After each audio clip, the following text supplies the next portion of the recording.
The views and opinions expressed in this podcast are those of the individual guests.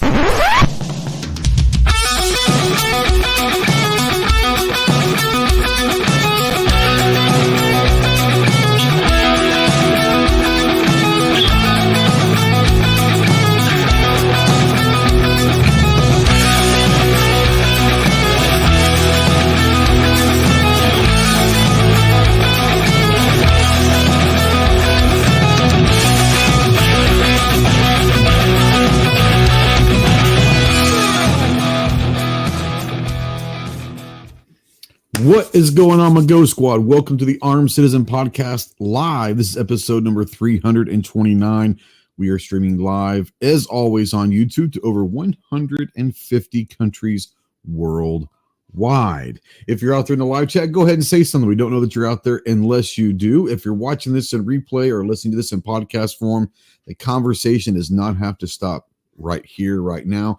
Utilize the comment section and let us know what we're doing wrong and what you suggest and all of that good stuff. We love hearing feedback.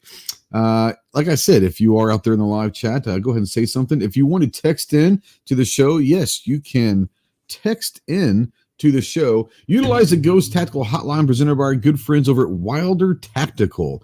That number is 530-364-4678. And go check out wildertactical.com. One of my favorite companies out there. Great company, great stuff. But go check out Wilder as well. If you're a veteran, really anybody, but especially if you're a veteran and you're in that hole, you're in the darkness and you're looking for some light, call me, text me, email me 24/7. I cannot give you medical advice, but I might be able to talk you through some stuff. More importantly, I could probably be a pretty decent ear to just listen. If you are looking to get to someone that can get you towards some medical attention, remember two things. One, you are not alone in this fight. You have a lot of brothers out here that are willing and able to help you in any way possible. And two, the world is a much better place with you in it. So utilize the Veteran Crisis Hotline, 1-800-273-8255. Once again, 1-800-273-8255. Veterans, press the number 1. We are spotlighting, as always, the United States Marine Corps. If you have any questions on what it takes to earn the title of United States Marine, see the website marines.com. And as always, we are a proud member of the Self-Defense Radio Network. Go check out all of your favorite pro gun, pro 2A podcasts over at selfdefenseradio.net. Let's take this off of my ugly mug and say hello to the shenanigans that will take place.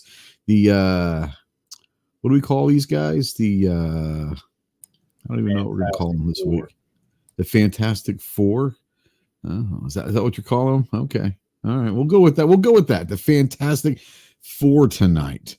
The Four Horsemen. Thank God Clover is busy tonight. Just seriously, thank God we can have a show without his bitching ass. No, happy birthday to Arminthia, his wife. That guy's wife, Arminthia's birthday. It was my mom's birthday, so happy birthday to my mom. Anyways, what does it take to be a Marine? Eat crayons. Okay. Sure. If you believe that, I've got some property that I want you to buy. Some great riverfront property and was it oceanfront property in Arizona? John knows where that shit is. Yeah, he does. All right. From Anderson Manufacturing, our good friend. What up, Kyle? How are you, man? You got the haircut today. Look at you. I did. What? Doing good, Ghost. How about yourself? You know, I am living the nightmare, man. Just every day. I feel that. No, thanks for having me on, Ghost. Look forward to the next show. Yeah, absolutely. You guys got some crazy stuff going on over Anderson right now. You want to talk a few minutes about it? Always. Our Frontline series, it's hard to keep production up with demand, but they're coming in stock. So check out our Frontline series, AndersonManufacturing.com/Frontline. And then watch Ghost Chris videos about what's coming out this year that we had out at SHOT Show. So go visit both their channels and check it out. There's a lot of cool things coming down the pipes. Go check out Chris's because his videos are much better than mine. So Chris's 740. Go check that out. Don't look at my stuff. Yeah, I got some really cool stuff. I know that like the first go around, the first shipment of the front line, like you guys sold those out before they even got there almost. So that's crazy. Yeah, a lot of dealer distributor interest in those. So Yep. So there are some out there already in the wild. So if you are interested in the Frontline series, make sure you talk to your gun shop and see if there's any available through the distributors. They might be gone already, but there'll be a lot more coming here pretty soon. Got the new Kiger 9CL coming down the line. Looking forward to that one as well.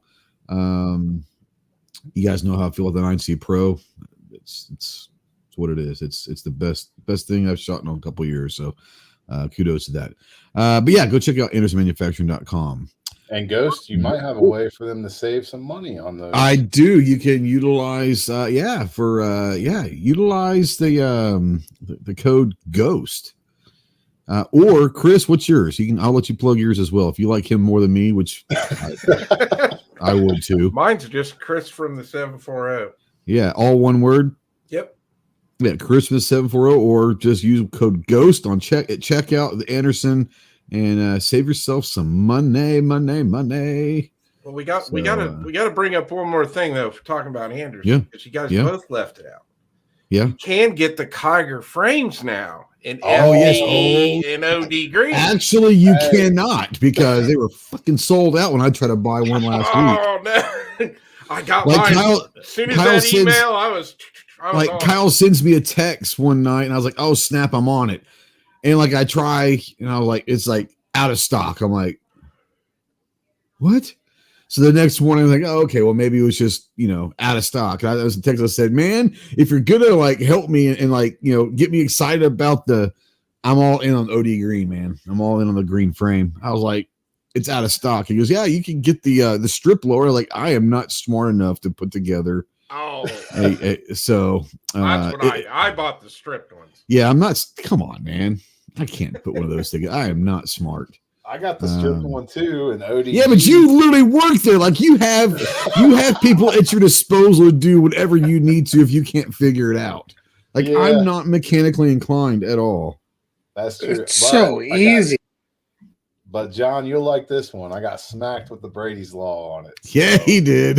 In his own company, his own item. He's got to wait 5 days. That's the weirdest thing I've ever heard in my life. Tough world, y'all. I asked us like, can't you just transfer it like in-house? Like, surely Anderson's got enough. Like, oh yeah, 5 days. I'm like, that's just the stupidest thing I've ever heard in my life. Doesn't Kentucky do the concealed carry permit thing? Yeah, we're constitutional carry. So you're constitution. I don't believe. I told him he needs to get his permit just so he could not have to worry about this problem. That shows a new perspective on why I should get my concealed carry. That's why I have mine. We're constitutional carry, but I'll always have a permit because it bypasses NICS. That is my NICS check right there. Is my permit. Yeah. I need to do that. It'd be fun. Marcus says, now that it is 2024 and Anderson has come out with the new stuff, let me be the first one to petition for Pony Express 2025. 2024 is still available, possibly. We're looking at the 10 millimeter for 2025, correct, John? That is correct. So it is the Kiger 10 mil 2025 is the push. We are still hoping for the Pony Express 2024 by August. So an August announcement, maybe. Yeah, Thursday. Listen, it's not me. It's the Expo Centers. It's literally the Expo Centers. So don't start. We've been saying next week for a month and a half, bro. Call Kaylee. It's not my fault. I'll call Kaylee. Don't think I won't. Call Kaylee. Sorry, Kaylee. I love you. I should call her right now live and say, listen. Oh, Kaylee live. Do not do it live. I will be so fired. Call Kaylee live. How much do you love me, John? I will. Listen, I'll get you some secret Ginger is speechless. Oh my God, he is speechless there for a second. It's all good. Don't get me in trouble. Oh, Lord. Have I gotten you in trouble before? No, I'm just screwing with you. I'm going to say, if I have, it was completely unintentional. I'm sure.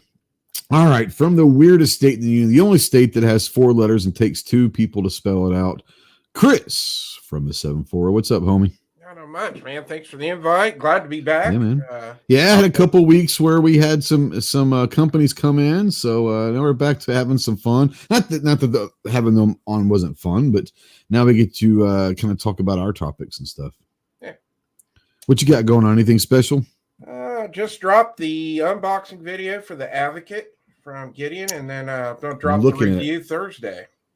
That's I'm working on a new home defense. That's kind of where I went with this. Is I'm working on a new home defense weapon system, and the Gideon Advocate is on there right now. So we'll talk about that here in a little bit. And standing on a corner in Winslow, Arizona, such a fine sight to see. It's a Ginger, my lord, and a flatbed Ford from the Gun Owners of America and Fully Loaded Reviews. John, the Ginger, soulless bastard. What's up, man? What's up? How's it going? It is going. How about you? I understand that you missed out on seeing Chase last week. He said you ghosted him a couple times. I didn't ghost him. I called him. I was just busy. My parents are still in town until tomorrow, so we were hanging out doing stuff. Oh, he's gonna be really happy that you're willing to do this show, but not see him when he was in town. Well, I called him and let him know. So y'all didn't get to spoon this year? No, and I got to see G-Webs on Saturday, so that was fun. Yes, you did.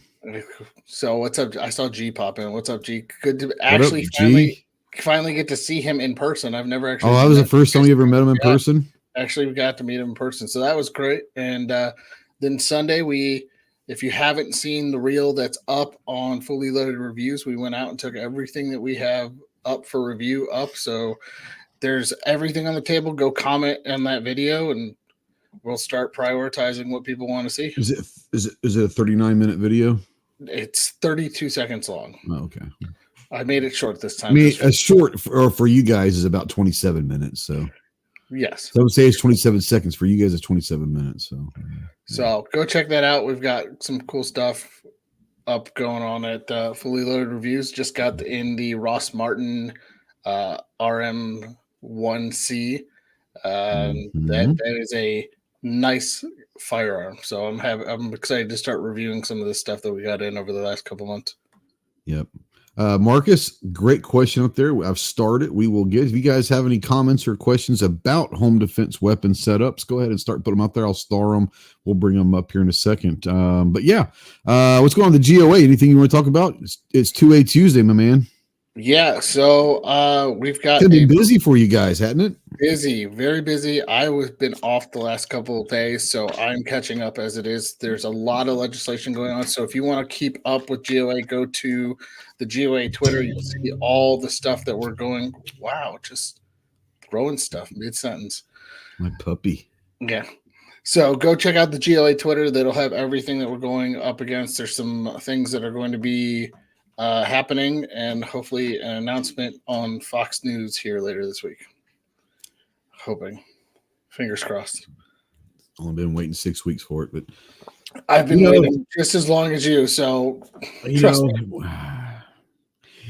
Let's be honest. If you're out there and you don't know what the hell we're talking about by this point, like, let's just be honest, Yeah. It's the worst kept secret in the industry. Let's just say that. Well, seeing that by Friday of SHOT Show, I had people already asking me about it. It's the worst kept secret in the industry, but absolutely. It'll be a big thing for us. So we're excited about that. Yeah, absolutely. I've got this sitting here. I might as well bring it up. Still kind of confused about it, but I'm looking forward. This came in today, a little Fast Fire C from Burris, a little red dot reflex micro. So for a pistol, maybe a 45 on an AR, 45 degree on an AR or something, but probably for a pistol. But looking forward to that. I have never worked with Burris. Obviously I know all about Burris, but I've never worked with them. But that just shows up at my front door, so that's kind of cool. So you'll probably be seeing something on that here in a little bit. Got some couple things from Gideon that just came in, including the Advocate and the Omega. There's the Omega. That's probably going to go on the old Kiger. So we'll look at that. Since it's an RMR cut, might as well utilize it. Got a lot of things. Got a lot of stuff. The next couple of weeks, I'll have half a dozen guns coming in at least, and some other optics. Monstrum said they're sending us a box. I have no idea what that means, but that could be interesting. Usually, when Chris sends stuff, he sends like 7 or 8 things at a time, which is great. But there'll be a lot of stuff coming down the line from SHOT and all that, getting ready to go in May to NRAM and start it all over again. So be on the lookout for that. You guys know that every Thursday, Saturday, and Monday over on our YouTube community channel, our community tab, we put out the pony polls. The pony polls. We have a good time. The first one we put out yesterday has got over 1,000 votes. Pick one, boys. Mozzarella sticks or onion rings. Kyle? And if you say Cincinnati chili, you're getting kicked off this damn thing. Onion rings dipped in Cincinnati chili. Oh, you're so bad. Onion rings for real? Yeah, onion rings. What do you dip, or are you like when I eat fries and like onion rings and stuff like that, I don't typically dip. I just, if they're good, you don't need a sauce. But if you were gonna go to a sauce for onion rings, what's your go-to?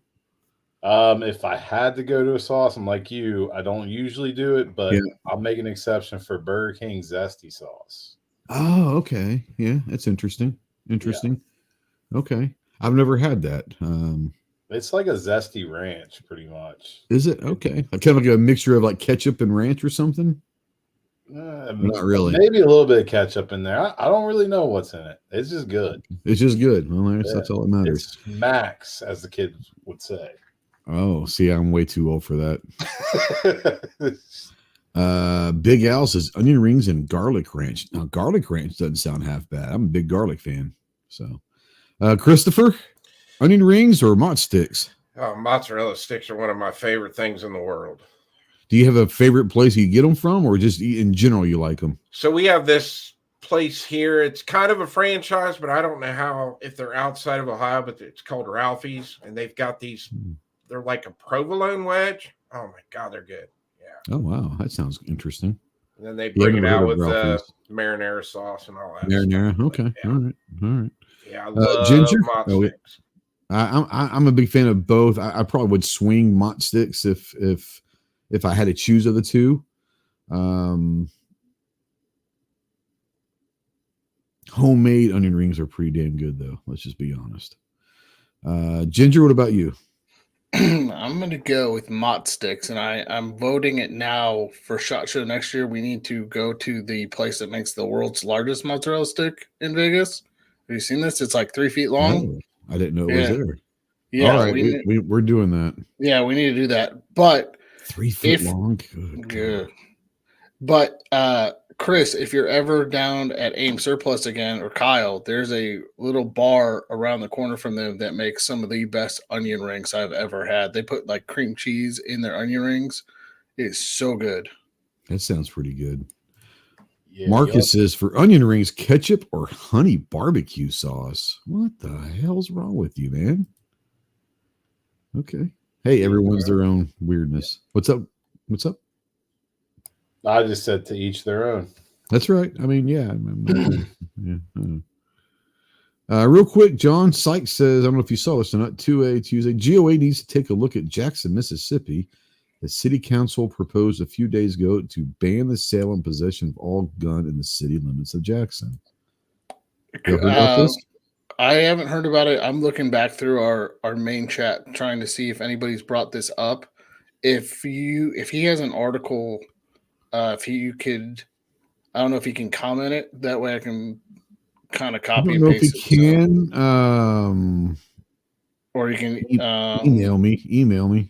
Sykes, email me a link or something if there's an article out there. Yeah, because I'll post it in our main chat because I'm not seeing anything about it. I'm also trying to figure out who our Mississippi state director is to see if I can get a hold of him and see if there's any info on that. Yeah, I was on your guys' website, I guess it was yesterday, and I saw Wyoming trying to get rid of gun-free zones. Yes, we're working on that right now. That's part of it. And then there's some other bigger things I can't talk about that are that's a great step to begin with, is getting rid of gun-free zones. Yeah, that's great. Over 1,000 votes, 62% say mozzarella sticks and are correct, in my opinion. I do, like I said, I do like a good onion ring. Sonic onion rings aren't bad. They're weird, but they actually taste really good. If you've ever had Burger King's onion rings, the little small ones, they're not bad, actually. They're really not bad. But yeah. 62% say mott sticks. And mott sticks, if I had to dip them, I'd go marinara or ranch. But honestly, I typically will just eat them without any sauce. If you had to put sauce on something, like that's how I kind of look at stuff. If you have to put sauce on something, then are they really that good? Now, I'm not saying that sauce doesn't make anything better. Like a good ranch or marinara or whatever can make anything better. But I tell you what. Now this is okay. Big Al out there. This is a bloomin' onion. So if you haven't been to Outback Steakhouse, they have the bloomin' onion, and they've got this zesty sauce that comes with the bloomin' onion. That's pretty damn good. So yeah, is trying to charge $1,000 for each gun you own starting in 25 in California. What the hell? Well, it's California. We should. I know about that one. Our California team's fighting that. That's why we have a strictly gun owners of California to fight strictly California gun proposals. That's why I don't live there anymore. It's one of the reasons. All right, our next one, 1.7 thousand votes. Which one do you like? Boondock Saints or John Wick? Chris, let's start with you. Boondocks or Wick? I'd have to go Boondock Saints on this one. It's a tough one, isn't it? Yeah. It's a tough one. I love the John Wick movies, but I do too. But Boondock Saints is a classic. There's no doubt about it. I don't know what I have to think about it. I want to think about it a little bit more. Ginger, what about you? Boondock Saints or John Wick? It's a tough one. I'm going to say John Wick, but Boondock Saints is really good, especially the scene where he comes through the ceiling. It's such a good movie. Yeah, I'd say another movie that's kind of it's not, but it is. Have you guys ever watched? Oh my God, what was that? I got 2 or 3 movies out, but the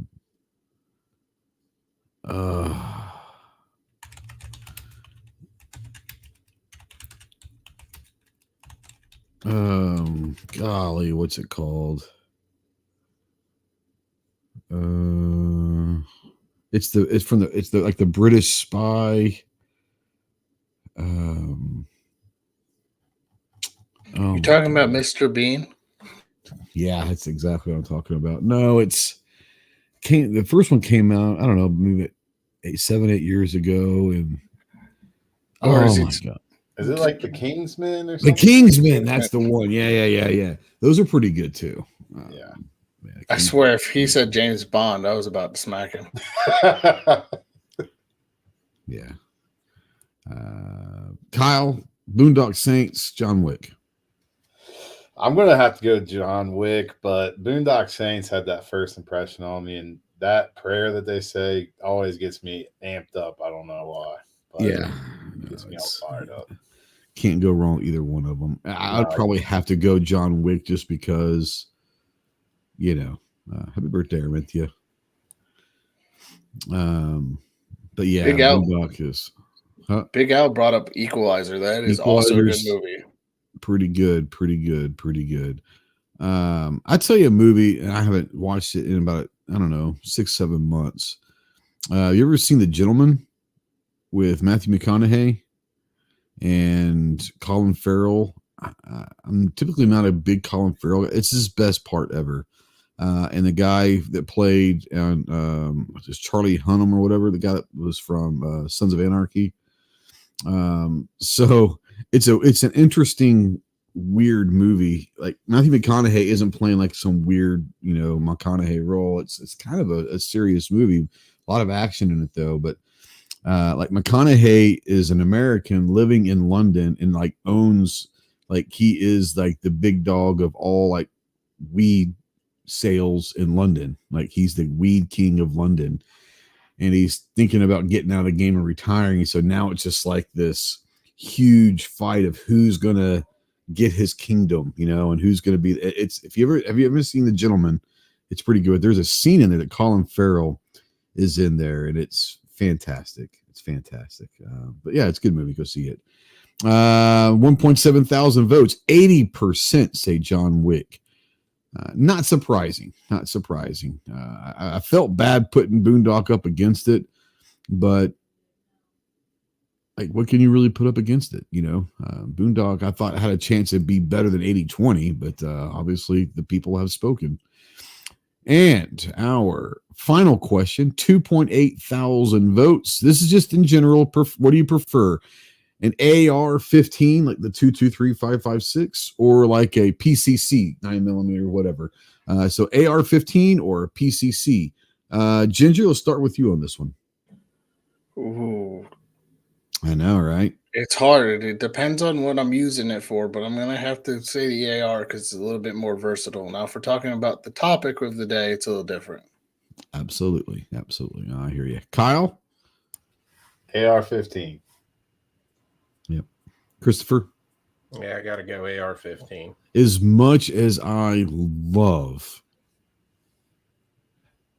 a PCC AR-9, whatever the hell you want to call them, yeah, there's a reason why the AR-15 is probably the most versatile platform weapon system ever created.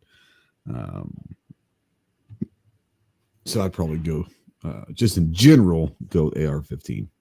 Like there was said, tonight's discussion, maybe a little bit different story. But 2.8 thousand votes. Wasn't even close. This, from what I remember, this, I'm not saying it is, but I'm fairly certain this is the biggest runaway in all of the polls history. 92% say AR-15. 92-8. 92-8. AR-15 over the PCC. Interesting. Those are the pony polls this week. Go check out our good friends over at AndersonManufacturing.com and use a couple of hashtags. Hashtag Pony Express 2024 and Ginger. Hashtag Kiger 10mm 2025. There you have it. Yeah. Fantastic. Before we get going, I want to bring up something, and it's something that they're dear friends of mine, and this is by no means a sponsored thing. They're not paying me to say this. It's just something that has, in the last month or so, if you guys are familiar with Wealth Talk America, they're very good friends of mine, and these guys are doing phenomenal work. A few months ago, they decided they had the Guns and Mental Health podcast.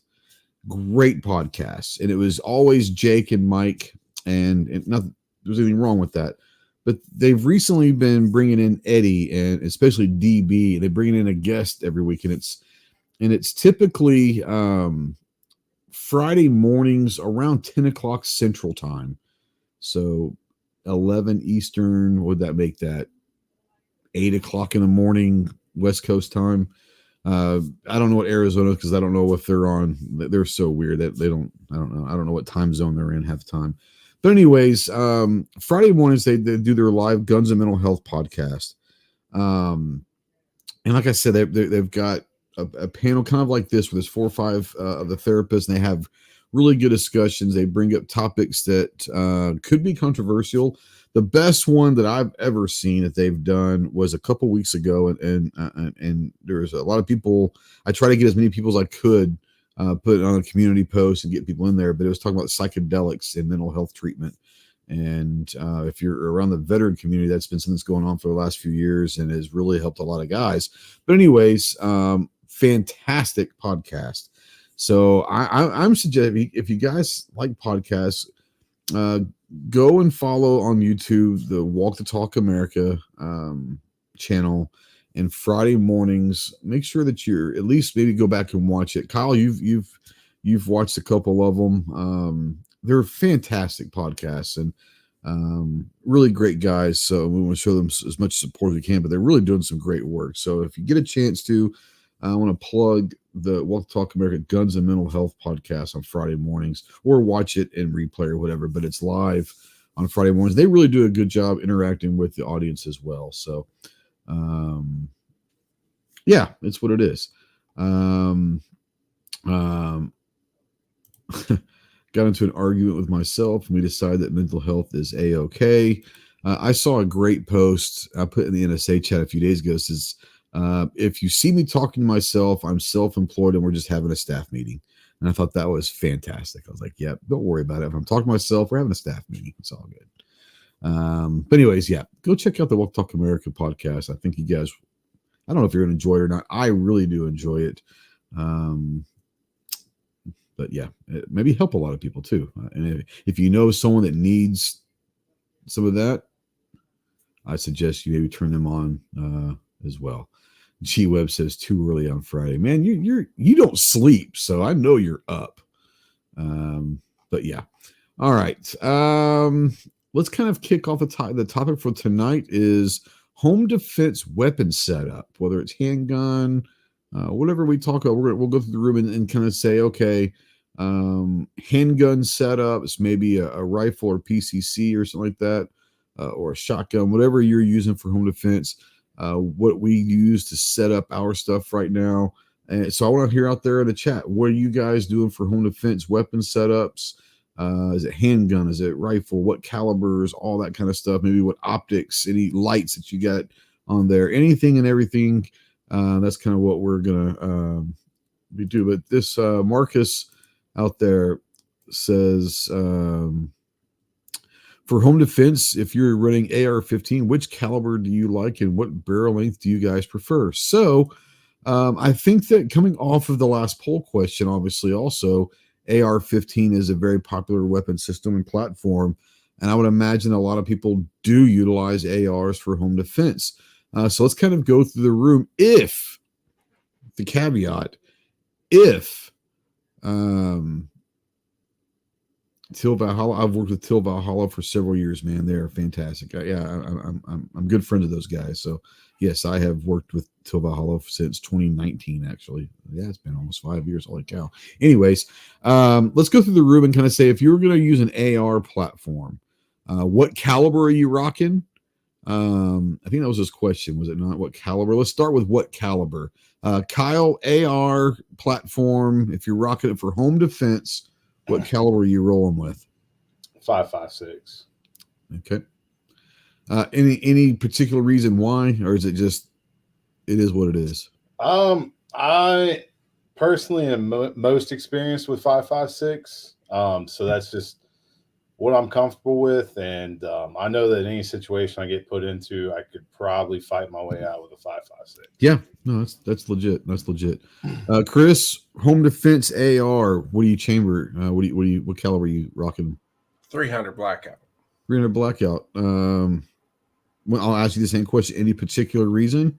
I'm actually working on a project right now where it's going to lead into our topic tonight, but Sure. There's a pistol that I've been, not so much the gun's done now, but I've been messing around with some reloads, with some heavier grain bullets. So, yeah, I'm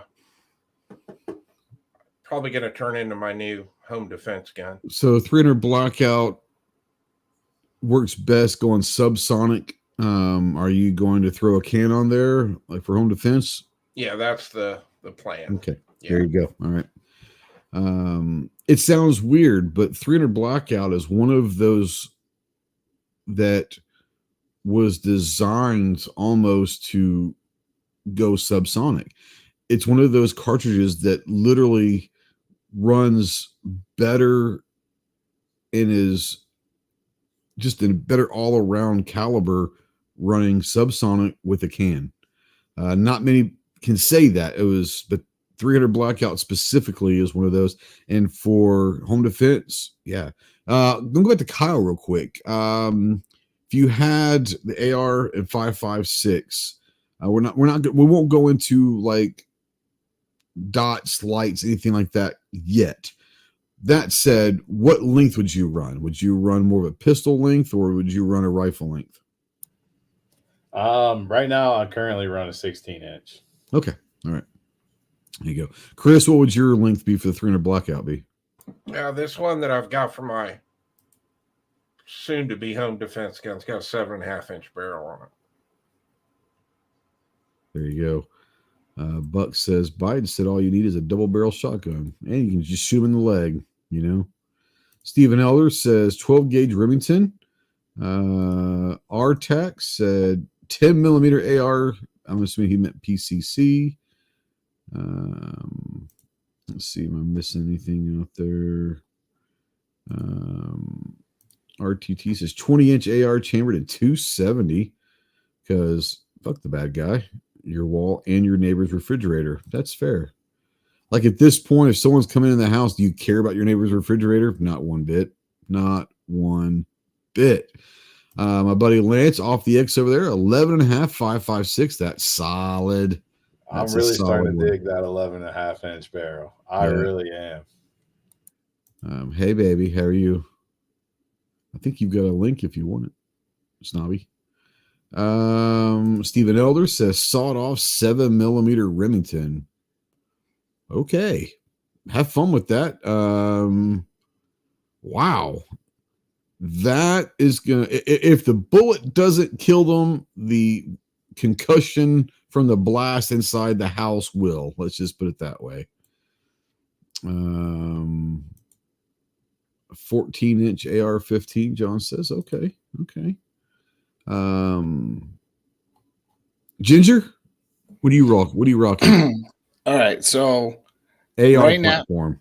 Now, AR platform right now it's a 7.5, 5.56. Okay. I also have a 8.5 300 blackout build that's in the process of everything. But I will say this: when 350 Legend came out, I was really interested in doing a 12.5-inch 350 Legend home defense build, just to test it to see if I really liked it, because it's a 9 millimeter projectile, but it's going a little bit faster. It's a very flat shooting cartridge. It'll blow a hole through a deer, you know. Yes, I'm saying. Is that what I mean for home defense though? Well, we'll get into that. Well, it was something that I was interested in trying out and testing, but really, what I would say it's between the 5.56 and the 300 blackout, and preferably in the 5.56. I built my 7.5-inch as a backpack gun. I would have preferred to do the 11.5-inch mid-length system, especially since that's better for suppress. Absolutely. Sykes says 11.5-inch for the wife and a 14.5 and a 16. Okay. RTT says 10.5 or 11.5 chambered in 5.56. Mr. Prater says 5.56 blackout 5-inch barrel. I've had a 5-inch 5.56 and I no longer have it. It wasn't bad. I'm not a fan of the 5-inch in 5.56. I think that 7.5 would be a really solid length.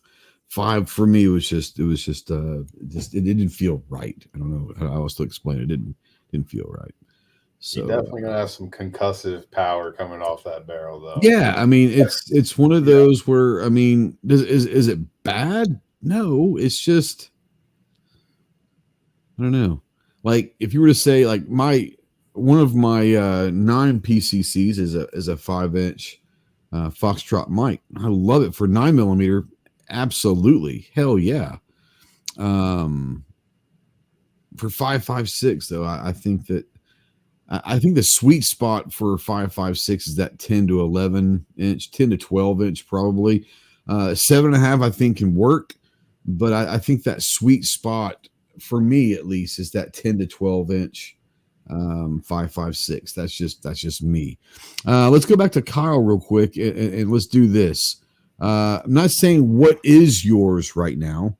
Let's say if you could start over right now. and I'm not talking brand or whatever,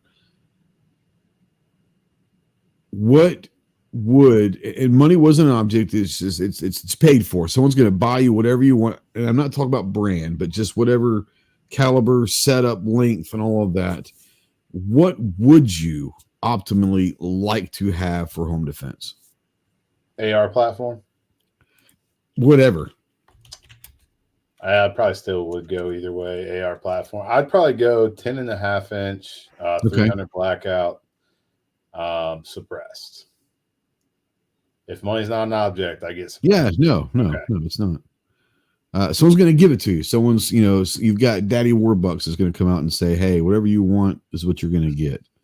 Yeah. 10.5-inch, 300 blackout, suppressed. I like it. Chris, what about you? 300 blackout. What length? For the home defense? Yeah. Yeah, this my 7.5-inch barrel. You're 7.5. You still, even if you could get whatever you wanted, you still go 7.5. Yeah. Okay. All right. Ginger? I could be serious and I could not be serious, but I'm going to be serious. So I'm going to go 8.5, 300 blackout.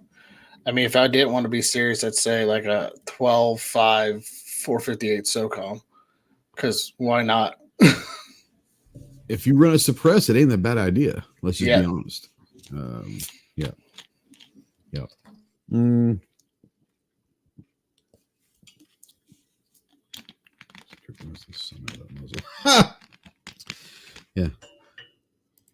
RTT says the nice thing about a 7.5 5.56 is you don't need a WML since you're blasting the sun out of the muzzle. Very, very true. Marcus says he personally likes 10.5 or 11.5 300 blackout. I think for years, now Kyle, the front line coming out with 300 blackout 7.5, correct? That's correct. Yeah. I've always heard historically, they say that kind of sweet spot is about like 10.2. Like if you get real precise, but that 10 to 10.5 is that kind of that really good sweet spot for 300 blackout. Just from the engineering side of things, do you know why they went when you guys went with a 7.5 300 blackout? I don't know the engineered aspect of that, to be honest with you. Yeah, I mean, from what I've done, you've met Truman. From what I've talked to Truman about, that is an optimal barrel length for a 300 blackout, 7.5-inch. I don't know the science behind that though. That they said that's the optimal. Yes. 7.5. Interesting. Yeah. Okay. Like I said, I've always heard like 10.5. But ballistic information can change and all of that stuff. And I'm with you. 10.5 is what I always heard, but Truman's a pretty smart fella. So, yeah. They found, so when I was at Faxon, they found that the heavier projectiles worked better in the 7.5 and 8.5 for suppressor use. And they just seem to spin just a lot better in those shorter barrel lengths. Okay. All right. Real quick, let's talk ARs real quick. This is something that doesn't get brought up a whole lot. What twist rate do you guys prefer? Ginger, just let's go 5.56, 2.23, 5.56. Do you have a preferred twist rate? Mine's a 1 and 9. One's 1 and 9. That's just for me, for some reason, a 1 and 9. It kind of does exactly what I wanted to do, but I'll go behind my science in a second. You said 1 and 7? 1 and 7 or 1 and 8. Okay. Any reason why? I just know that's what we determined to be optimal when I was at Faxon. There you go. That's fair. That's fair. Getting from us too. Absolutely. Kyle, what about you? I'm gonna have to go with John. I'm a 1 and 7 guy. Although most of my ARs are 1 and 8. So yeah, no, I get it. Christopher, I believe all mine are 1 and 7. Okay. Yeah, I think most of mine are, but the reason why this particular one is kind of the baby, it's a 1 and 9, and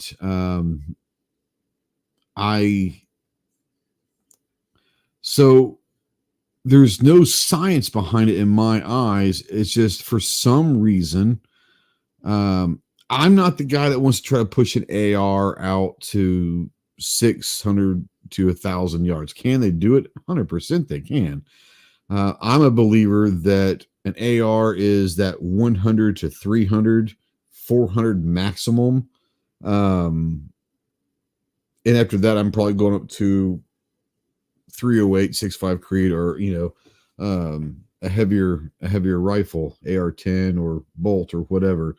So for me, when I think AR, especially at 5.56, I'm going 100 to 300 yards. That's kind of where and for me, I use the 36 yard zero, right? And for me, if you're not familiar with the 36 yards, I've got an actual video on it. It's a combat zero. It's really, really a great zero that from 0 to 300 yards, if you're aiming at center mass in the chest from 0 yards to 300 yards, it's going to hit within 6 inches. So it's a great combat zero. And what I have found for a 36 yard zero, I'm not saying the others aren't great, but for me, the 1 in 9 brings in a little bit tighter groups in that 300 yard, that 1 to 300 yards for me, than a 1 in 7 or 1 in 8. So that's why I go with this one as a 1 in 9. With that 36 yard zero, my groupings are a little bit better at 300 yards than 1 in 7, 1 in 8. I don't know why. It might be the ammo that I'm using. I have no idea. But it wasn't like I just did this once or twice and said, "Oh, that sounds good." I spent some time on this build, and so yeah, I'm a 1 in 9 guy. But let's be honest, there aren't too many 1 in 9s out there. Most of mine are 1 in 7, 1 in 8. What's that? Are you using 55 or 62? 55 grain projectile. 55 grain. Okay, so from my understanding, and I don't know if anybody has heard this other than me, so I could be wrong, but 1 in 9 is optimized for 55 grain. 1 in 8 is the best for both worlds, and 1 in 7 is optimized for 62 grain. So that makes sense. If you're using those projectile weights, that's what my understanding is of it. And that would make sense as to why my groupings with the 1 in 9 are better, because I am using the 55 grain. So, Prater, that's a great question. We'll come back to that real quick. A lot of people are saying 1 in 7, 1 in 8. Sykes says 1 in 9. I mean, and I think most people say the 1 in 7 or 1 in 8 because that's where probably the vast majority of barrel twist rates are out there in the wild. I mean, there are some 1 in 9s. I don't even know if they're still, I don't even know if they're still making them, but I don't even know what the later generations of the M&P Sport, they used to be 1 in 9s. I don't know what they are now. I don't even know if they're making the M&P Sports anymore. I don't think they are. But anyways, Ginger, when you were at Faxon, you said the optimal was 1 in 7, 1 in 8, right? Is what you guys kind of came down to in a 16-inch barrel, let's say? Yeah, a 16-inch barrel is 1 in 7, 1 in 8. Okay. Yeah, Alt the X says 1 in 9 are few and far between. Absolutely. 36. Yeah, there's a lot of people talking about the 36 yard zero. I didn't come up with it. The Marine Corps has been using it for a long, long, long time. Kyle, did you guys, was the 36 something that y'all were using as well? Yes, sir. That's the first thing we did when we got off the plane. Yeah, you guys. Now you guys were issued Trigicons, were you not? You got a little. We were. Yes. ACOGs on there. Yes, sir. Now, did y'all learn to use iron sights right away, or was it always from the ACOG? No, I qualled at recruit training and all that with iron sights. Okay. But I think that got phased out. I think everything's all optics now. Really? They've even completely switched up the qual. You start at the 500-yard line. Oh, really? And work your way in, and it's more combat style marksmanship. So you can use like barriers and prop your gun, and yep. So they kind of combined like table 2, table 1 together. That's kind of interesting. No, I think it's a good idea. I like that actually. Yeah, and you're advancing towards the enemy because you start at the 500 and work your way forward. So yeah, and like I said, I mean, can you shoot a 5.56 to 1,000 yards? Yeah, absolutely, you can. It's not optimal. Can you engage at 500 yards? The 5.56 very, very easy. It's still within that distance. That's still going to be very, very good. For me personally, I go at about 300, and then I would start looking at an AR-10 or a bolt, a long gun at 300 on up. That's just me. But yeah, the 36-yard zero, guys. If you haven't think about it, it's a really good. Now you guys know that even in the PRS game, I'm not a precision guy. I'm not trying to put bolts in the same hole. Silhouettes or steel targets, whatever is the target, as long as I hit it, I don't give a shit where. Let's be honest. In a home defense situation, I don't care if I shoot you in the forehead or in the kidney. I don't care. I want to end the threat. That said, the 36-yard zero is a combat zero. I don't want anyone to go leave here thinking that it's a precision zero. It is not. It's a combat zero. It would be wonderful for a truck gun, for home defense, because all you're trying to do is point of impact is going to be within 6 inches radius of that. That said, if you're looking for a precision zero, that's not the one. I'd still go with 100-yard zero or 200-yard zero. The 250 yards, that's the 50/200-yard zero is a phenomenal zero as well.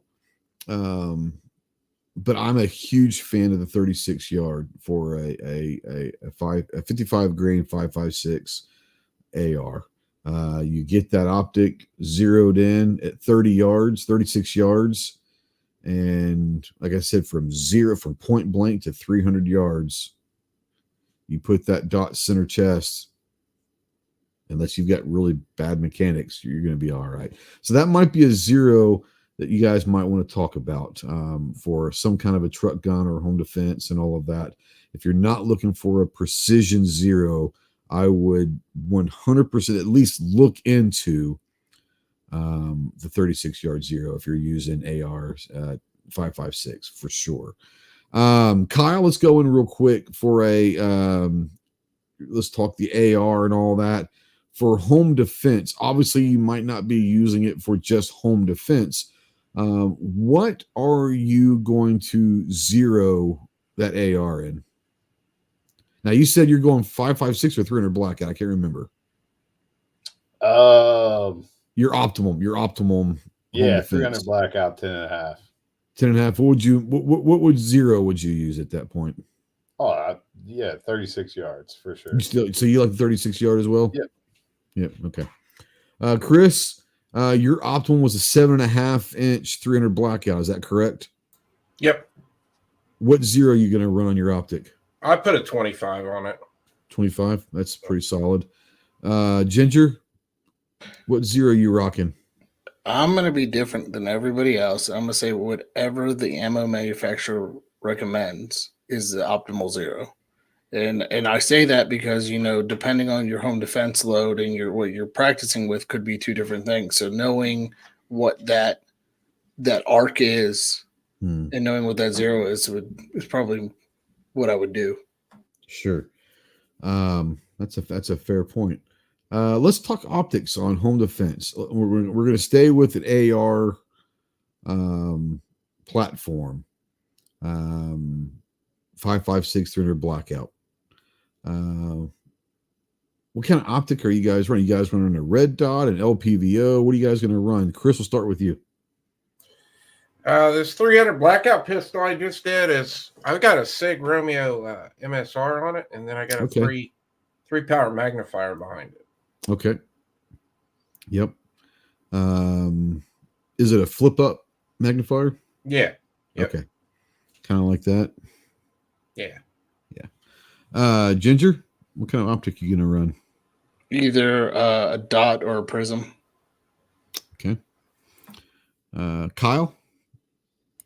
You're going irons, baby, aren't you? You're going I'm irons. gonna get a lot of crap for this, but yes, yeah. So I'm a big Ironside guy. no, I get it, and the reason why I brought you in last is, yeah, I'm going to probably run some sort of a dot, but understand something, guys. We're talking about home defense, right?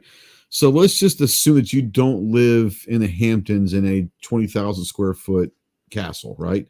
The average person, the longest shot that you're probably going to have to take in the open in your house is, say, what?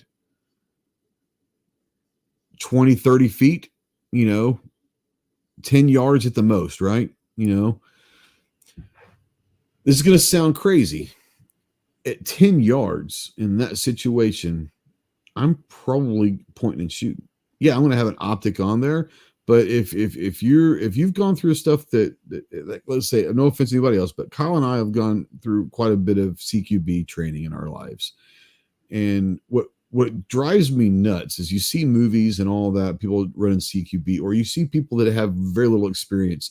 They're clearing a room looking through that optic. So when you clear a room and you're doing CQB, you're not rocking the optic. You've got an optic there, but you're here and your eyes go directly over on top of the optic. You're not looking through the optic. Let's just be honest, okay? To do it properly, you're not looking through the optic. You're rocking on top of the optic. And if your mechanics are good, you've been trained well enough and you've done enough practice, you should be at 10 yards, should be able to point and shoot. So there is not a wrong answer for whatever optic or sights that you're going to do. Whatever makes you comfortable, whatever makes you the most confident.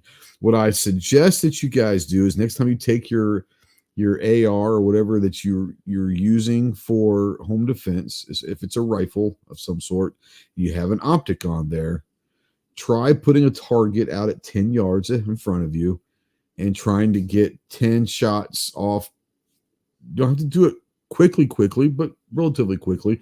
Let's say 10 shots. And if you can't get 10 shots on a silhouette in 7 seconds, then I'd worry, right?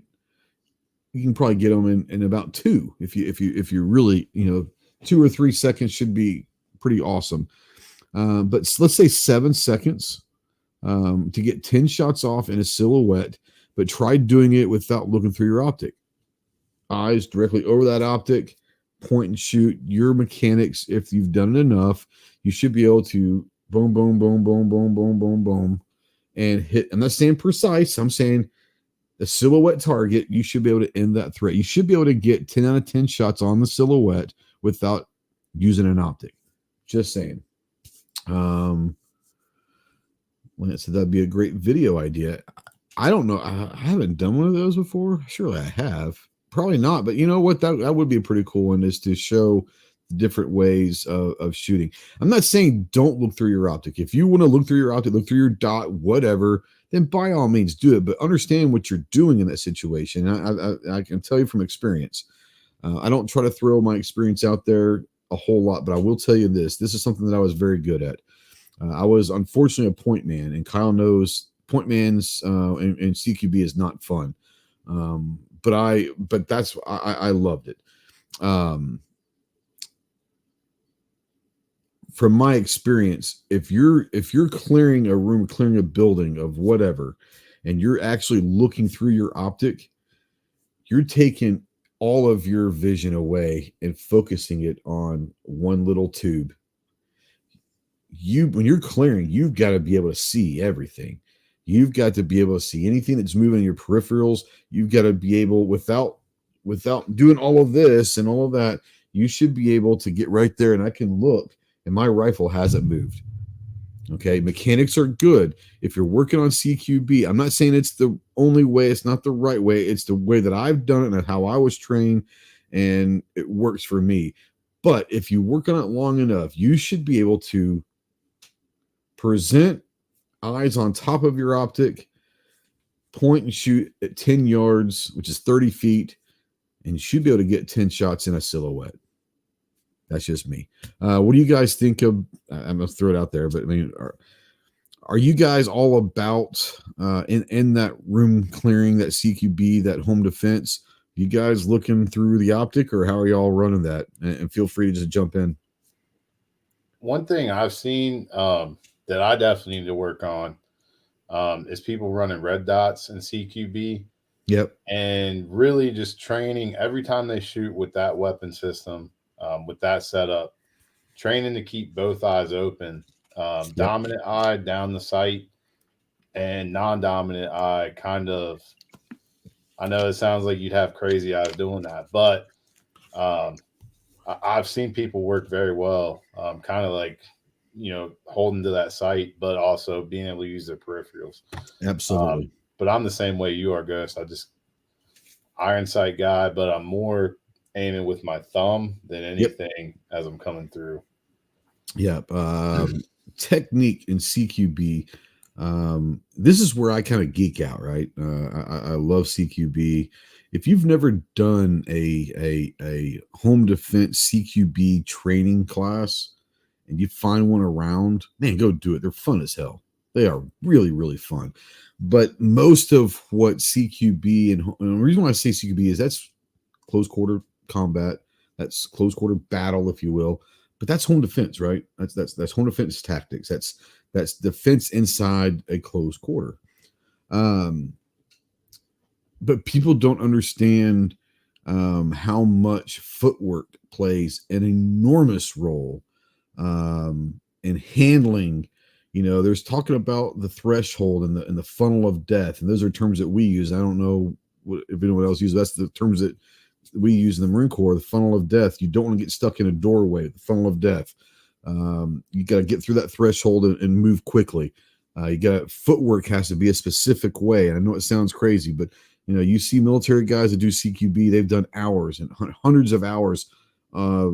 We used to sit there in our office and clear rooms with broomsticks, and all it was footwork, just footwork, simple footwork, handling when to throw that rifle up. You throw it too early, they can see that muzzle coming through the door or something. There's all sorts of timings and all that. CQB classes are incredibly fun. Go take one if you can. It's well worth it. All that. Ginger, go ahead. Go for it. Well, I think what we miss, and I think this is what we've been trained to do, and Amy Langdon put it best. And if you don't know who Amy Langdon is, look her up in her hustle. Landon Tactical.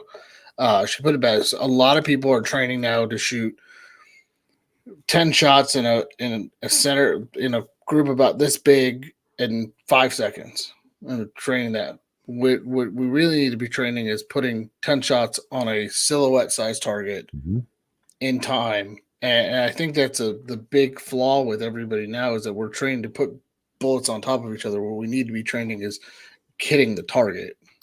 It's about ending a threat, right? I don't care if I John Wickham or if I hit him in the kidney or if I put 10 shots on someone and they're all over the place. Do I care? Not one bit.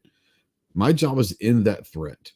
And I think that you start getting people thinking about, I have to put 10 shots in a $50 size circle in 5 seconds. You start freaking people out, right? That's just my opinion. You start getting people worried about being too precise, and their focus goes on trying to be precise instead of ending the threat, right? Some people aren't fast shooters. There are some, I know friends of mine that are very accurate. They're not quick. I don't want that person trying to be told that you've got to cut your time in half, because at that point they become unsafe, right? Chances are they miss the target if they cut it from 7 to 4 or whatever that number is, right? Or did you say 2 seconds or 5? 5.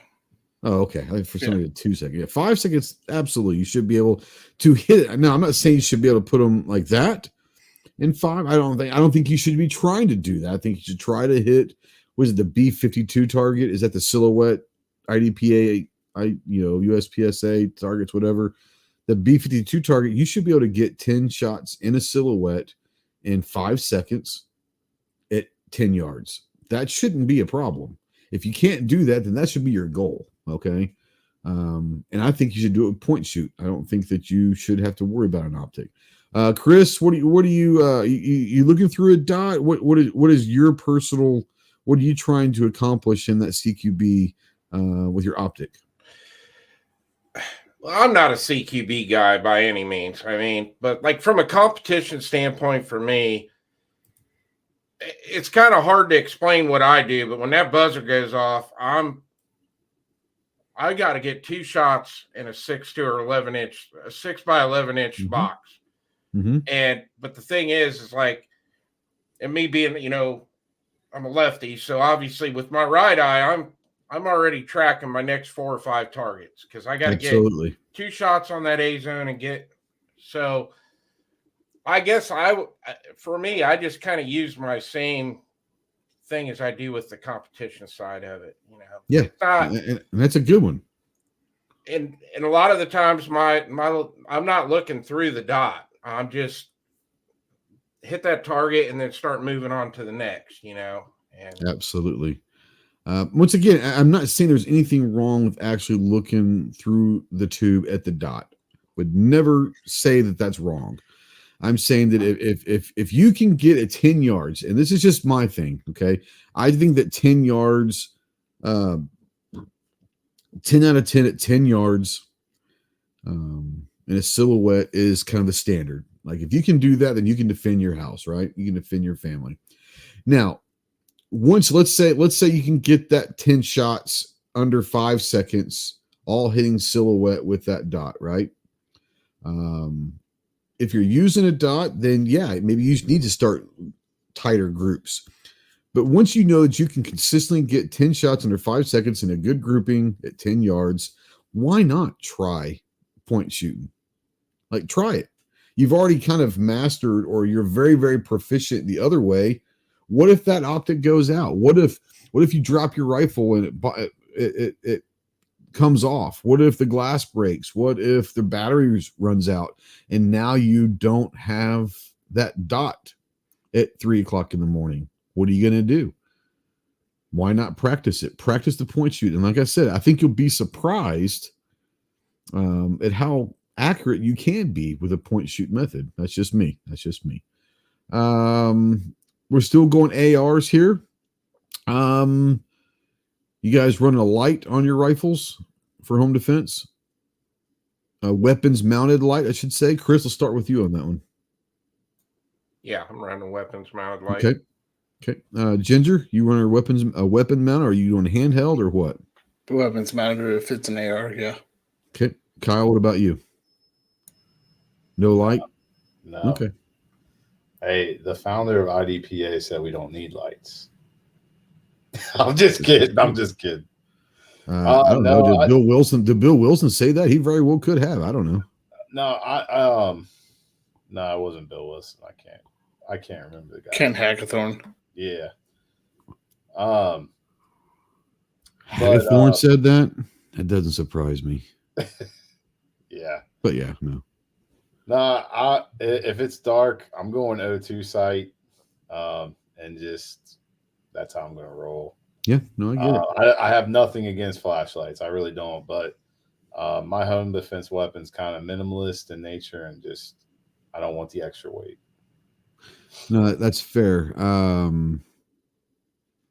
There's the argument that a lot of people say, well, don't you want to identify, whoever's in your house? Yeah.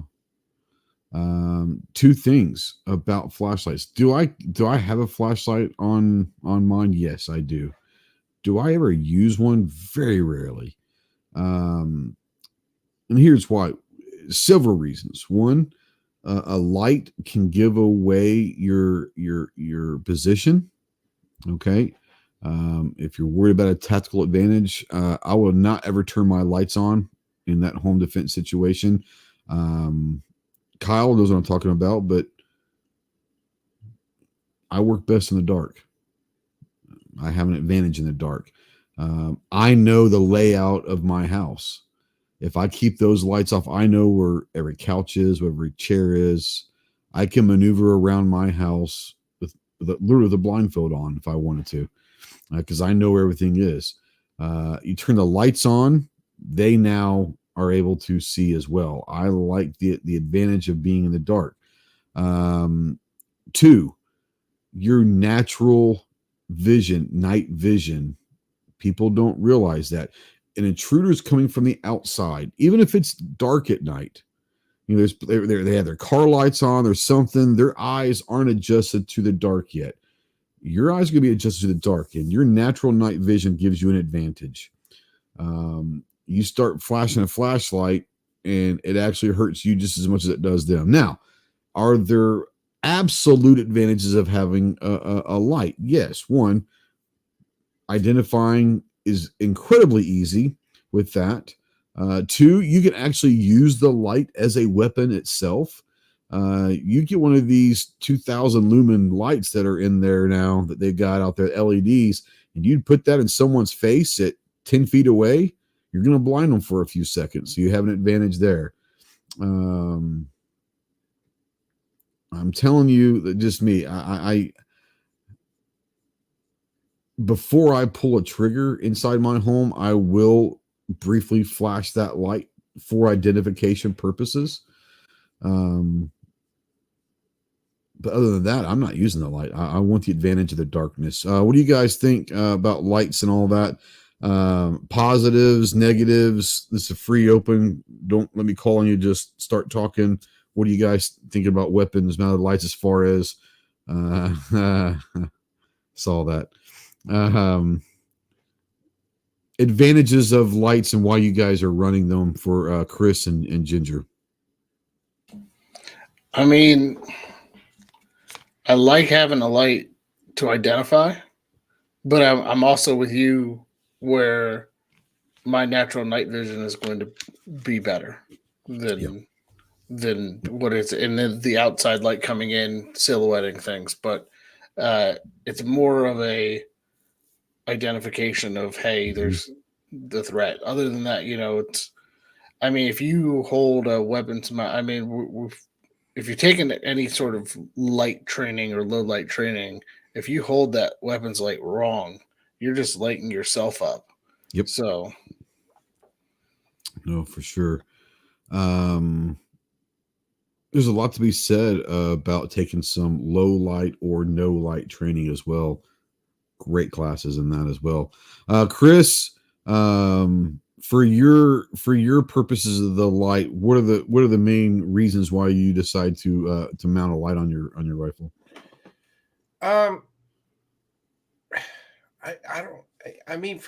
Honestly, in the house, I don't think I'd need it. Yeah. Okay. That's fair. Yeah.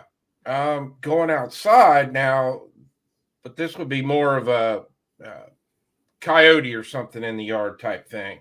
Mm-hmm. Then I need, then I'd want that light, but I don't think I would even need it in the house. I've been living here for so long, like you said, I know where everything's at. I can move through the house pretty easily. So let me guys ask you this. It's going to sound very, very odd. How many of you guys ever clear your house? You clear your house? I clear my house all the time. It sounds weird. Practice it all the time. I clear my workplace too. The advantage of working at a manufacturer. I understand. Yeah, for sure. If you haven't ever cleared your house, I'd say you should do it once a month, maybe even once a week. It's just me. That said, I think that we're talking about, we know our houses really well. And I'm not saying you have to clear it with your gun. Get a broomstick, get whatever, a water gun, or just walk around this with your hands, whatever you're going to use. But it's about maneuvering through your house in the dark. Turn your lights off every now and then. With natural light coming in, maybe you guys have lamps on, you keep at night, whatever. Set your house up exactly how you would set your house up when you go to bed at night. Every now and then, try to clear your house. Try to get from one bedroom to the kids' bedroom. How many steps does it take you? How much time on average does it take you? Are there any obstacles that you have to mentally be thinking of at 3:00 in the morning between your door and the kid's door? If there is, you might want to think about moving those, or add more obstacles. Just make sure that you know where they are. Obstacles aren't bad if you know where they are, because chances are the intruders don't. But I think there's a lot of people that don't understand. We talk about it here so far. We know where our furniture is. We know our house layout. How many of you guys have ever cleared your house? And maybe you should. Just saying, it might be weird, but I think there's a huge advantage. What do you guys think about clearing your houses? Good, bad? Does it matter? I think it's great. It gives you some practice and at least using your footwork and figuring out how to get off the X and get around stuff. Absolutely. Yeah, and it's something you include the family in, or you need to include the family in. That was where I was going with it next. That's where I was I going got with you. it next. Yeah, no, it's great you brought that up. It was a great transition. Bring in family. Go ahead, Chris. Go ahead. Oh, no, and I was going to say, too, like a big thing, too, a lot of people don't think about, especially like we're talking about ARs. If you're going down a hallway and you got a threat to your left or a threat to your right, depending on if you're left or right-handed, people don't realize how hard for a left-hander like me trying to go to the left around a wall. So those are things that you definitely need to kind of practice. That's why I kind of always tell people you need to learn to shoot off both your shoulders. I mean, in a CQB situation, depending on where you're entering a room from or where you're entering a hall from, what side of that hall, what side of the house, if you're coming from the right side and you're going to look down a hall, you're not going to go right shoulder and lean over. You're going to move over to the left. If you've been trained right and you do it well enough, you should be able to move back and forth from shoulder to shoulder, no problem whatsoever. Understanding angles. You've heard about, slicing the pie. And if you haven't, maybe that's step one in all of this, Go ahead, John. Well, I'm glad you brought that up, because slicing the pie is what a lot of people don't understand. Practicing those angles and stuff. I mean, I joke around with my wife. We pull out Nerf guns every once in a while, and that's where a good chance to practice my angles are. Yeah. Just to get my angles down. And she's like, "Oh, I can't see you." I'm like, "Yep, that's the point. It's cover versus concealment versus getting your angles and your shot angles perfectly." Theoretically, and Kyle, you might remember, it's been a long time since I've heard the numbers, and the numbers might have changed since then. But if you do it the right way, and let's say you're in a hallway or you're somewhere and you've got to enter a room, right? You should theoretically be able to clear, I think it was 75 to 80% of a room before you ever even enter it. You're going to have a couple blind spot corners that you might have to worry about. But other than that, you should be able to kind of clear a room if you slice the pie before you ever enter that threshold. And we're talking, and another thing is I don't know, we get way too technical, and this is going to be something you need to get training on. Please, if you're walking down a hallway and you're getting ready to maybe have to enter a room with a door, I don't care if it's open or not, please do not stand against a wall. You're putting yourself in the worst position. If you're having to go right inside of a door, do not hug the right wall. Don't do it. You're putting yourself in a position, one, may come surprise, bullets can go through walls. If you're running up against a wall and you start rubbing that wall, well, one, you're giving your position away because they can hear that. Two, you're creating bad angles for yourself right off the bat. You're putting yourself in a disadvantage before you even start. So you're going to start at least maybe an arm's length away from that wall. And as you get closer to that opening, that threshold, that area, you're going to start angling away from that doorway, and then you start slicing the pie. So the more room you create as far as you can get away from that opening, the more you can start seeing. And the less that you're having to give up to your cover or concealment, which is huge, right? This is way too technical for this. I know that I'm losing people, and I apologize. I geek out on this stuff. I truly nerd out on this stuff. This is what I truly love. Go take a CQB class, please. Please go take a seat. I think you'll just enjoy it more. You'll learn a ton, but I think you'll enjoy it. Armsman out there says, I use motion sensing lights in certain areas of my home. So anyone coming in will activate a small sensor light, which is enough for me to see who's coming. There you go. Let's see here. All right. So let's talk about this. Handguns. Okay. For the longest time, I was always a proponent of handguns. I'm not saying I'm not anymore. For a lot of reasons, I think handguns are great for home defense. Real quick before we go into handguns, let's go through the room. Kyle, Chris, Ginger, handguns, yay or nay for home defense? Kyle? I don't see an issue with it. Okay. Chris, Ginger? I've been using my M&P 45 for years. Yep. So. Yeah, same. Handguns are great. Yep. I know a lot of people that don't think that handguns are good because I don't know why. What I will say, what the handgun does is, if you're proficient shooting strong hand or weak hand only, single hand shooting, that does free up your hand to grab kids or to move stuff away or whatever.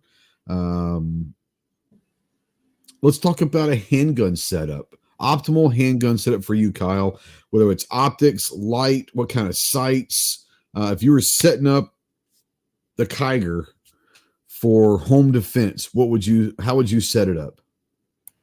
I'd probably roll. I probably wouldn't use an optic just because I'm not very comfortable with that yet. I probably would have a laser. A laser, mounted, okay, sure. And that's about it. No light, just laser. Yep. Okay, awesome. Chris, my M&P 45, I've got the extended mag, so when it's on my nightstand, I got 14 rounds in it. Mm-hmm. I use a red dot, and then I use Streamlight PLR1 HL. Perfect. Ginger? So I run a DASA. So I'll run right now it's a CZP07 with a TLR1 on it, no optic. With right now it's got the factory.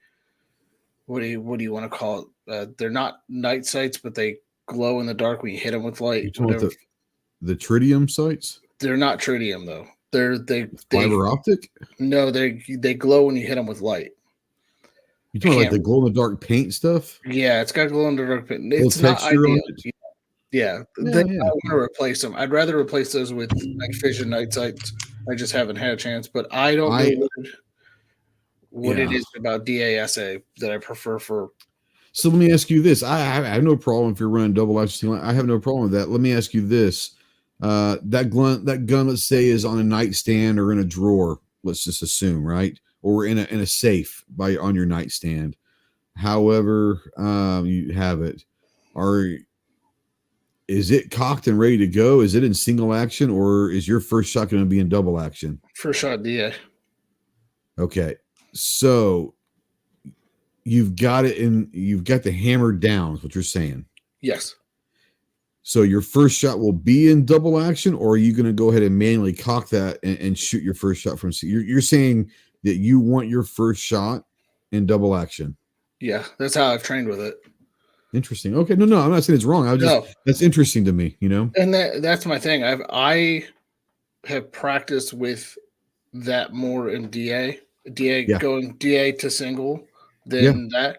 Now, has it always been that? No, because I constantly rotate out. I think it was before that it was the AREX 01 I had in there, and then before that it was the Hellcat Pro with the optic on it. It all depends on what I'm taking out to the range, and then I'll rotate out. But those guns are constantly getting trained with. So I don't know what it is. I just prefer the DA first and then go into the SA. and run it that way. I've trained with it for years that way, just to, grabbing off the table at the range and going straight into that or out of the holster and then decocking it. It's just weird like that. No. And I'm not. I was just wondering because for me, I would not want my first shot at 3:00 in the morning in the pitch black to be at 10 pounds. You know what I'm saying?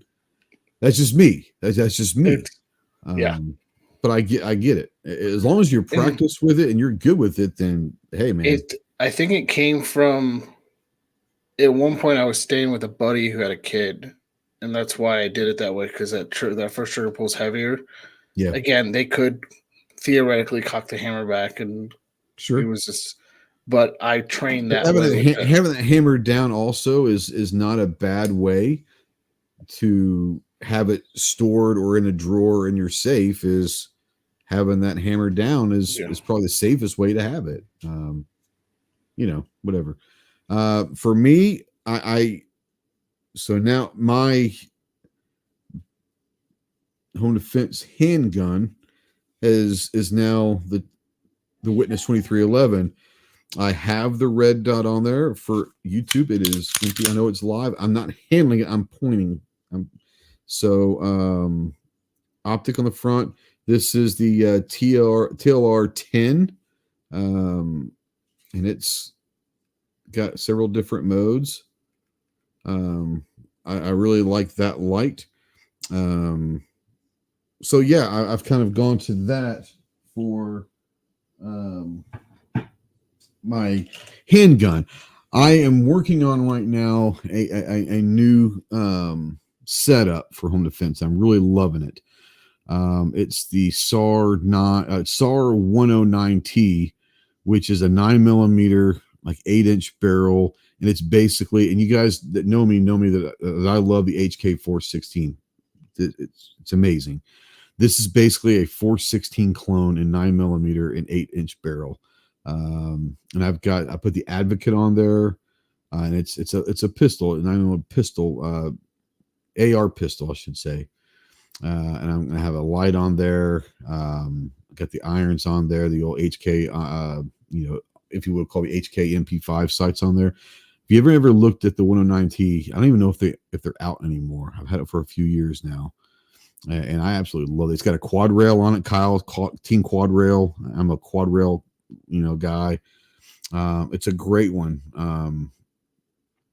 Once again, for the handgun, I've got my red dot on there.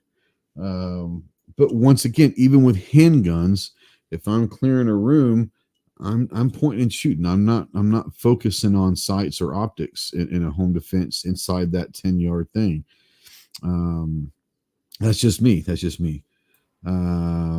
a really cool looking gun. I got it pulled up right now. It's amazing. Oh man. Well, they came out, I want to say 2020. It was a shot right before the cough happened. I think it was 2020. And I don't know if they're still there or not. I don't know if they're still making them. If they're still selling them, I don't know. Does that run on a Colt mag?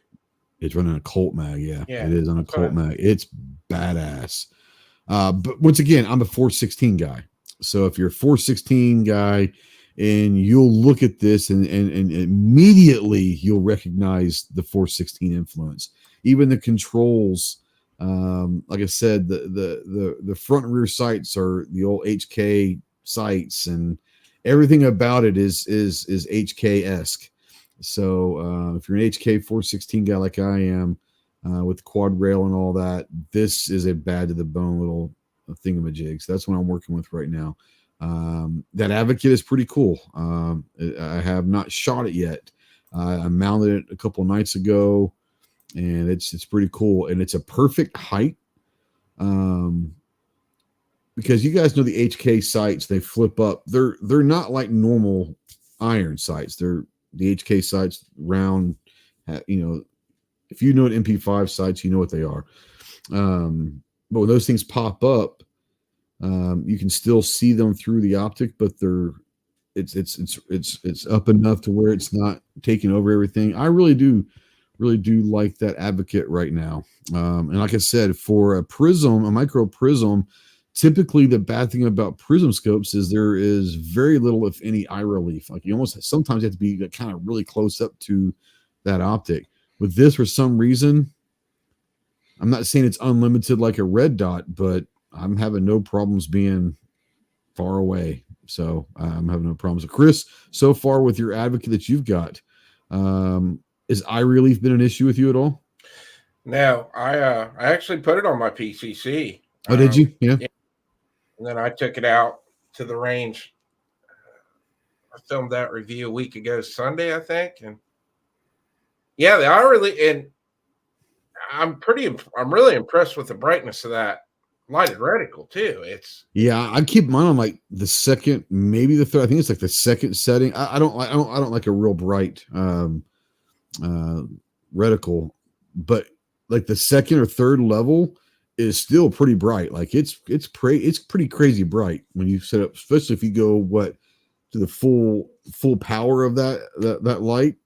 Yeah, because when they announced, I knew that was coming out before shot, and I didn't get really excited about it. I'm like, it's Prism. I'm not a real big fan of them.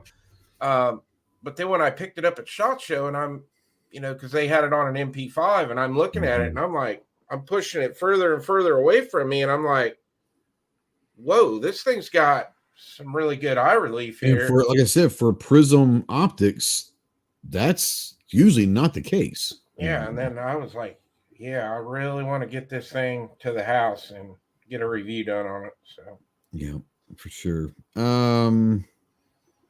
Let's talk PCCs for a while. That's obviously what mine is. I'm not going against it. I love the Foxtrot mic, FM9, little 5-inch 9mm AR pistol. I've got the one of the Sig Sauer dots on there, Shake Awake. It's great. I've got a TLR light on it. I just decided to go with this SAR. I haven't shot it in a couple of years, and I honestly forgot about it. I'm not going to lie. I forgot that I had it. I saw it in the safe, and I was like, oh my God, like I used to love this thing. So I said, I want to go ahead and make this the home defense. So I've had fun kind of configuring that. Let's say a 9mm PCC for home defense. Okay, PCC. Let's run through the room. We'll start with Ginger on this. What length are you running? You running a dot, irons, you running a light, like what's your setup for a PCC? And it doesn't have to be 9mm, just, a pistol caliber. If you like 40, then God almighty, go for 40, or 10 or whatever. G23 just pops in the chat, says 40 for life. So it's just one of those things, you say 40 twice and he shows up. But no, like how would you set up a PCC for home defense? So right now I have the Strybog 93S. I think that's what it is. It's the 5.5-inch 9mm PCC. Love that, especially with the folding brace. It fits right in the bedside. I do have the Sylvan Arms folding brace on the Foxtrot mic, and I'm also going to have one on the SAR eventually as well. But I'm sorry. Folding brace. Love it. Love it. So I was going to bring this up when we were talking about ARs, but since we're talking about PCCs now, are we preferring bufferless or buffered on either or? Because you could go with like a BRN or a Matador Arms or something like whatever that. You feel like going with. I mean, like just what would your setup be? So I've always kind of liked the buffered. I love MP5s, right? But for the AR style, I mean, having the buffer on there, it's what it is. I think most people are used to it, right? But I'm running a dot on that, and right now I'm not running any lights on that, so that's just a dot with that. And I put a small A2 style break on the end of it, just to sure, because I could. Absolutely. But yeah, I like the Strybog, the Matador. If we're going with another one, I've got the 16-inch 10mm Strybog coming, which I'm really looking forward to. That's gonna be fun. It's gonna be fun to play around with. Just saying, yeah. But yeah, Strybogs are great. So you've got the folding. Obviously, that's a bufferless system, but you've got the folding, kind of the AK looking. Yeah, the AK looking okay. side folder. I also prefer. I don't think a lot of companies are doing reciprocating charging handles anymore, but I prefer the non-reciprocating charging handle on my home defense PCC. Sure. It's out there in the ether. Absolutely. I mean, like I said, this is how you would set it up, you know. What's up, Mario? Kyle, setting up a PCC. Let's say you've got the AM9 or whatever. Setting up a PCC. What length are you liking to run? Possibly optics, lights, any of that good stuff. What are you rocking? I'm going 8-inch barrel, and I'm probably still rocking the iron sights. Okay, absolutely. Would you go laser or anything on there? I mean, I love a laser, but I don't know. The more and more I think about it, like, I almost kind of want to retract saying I'd have one on my handgun, because I feel like that's kind of a dead giveaway from where you're coming from. And by the time you make contact, I don't know. I'd prefer just have my sights and not really have my position given away. No, I understand that. I say that there is, we're talking non-IR lasers, folks. Yeah. Also, IR, completely different ball game. Yeah, I don't have NVGs or anything. So right. That said, the regular LED, if you want to call it the regular laser, it's not IR. The gun that I gave my daughter a couple Christmases ago for her carry has an attached laser to it. And, you know, in certain situations, we talked earlier about a light being a weapon within itself. A laser could be a deterrent in and itself. If you're an intruder and you're walking through someone's house, the next thing you know, you see a red or green dot on your chest. You've seen movies, you know what that means.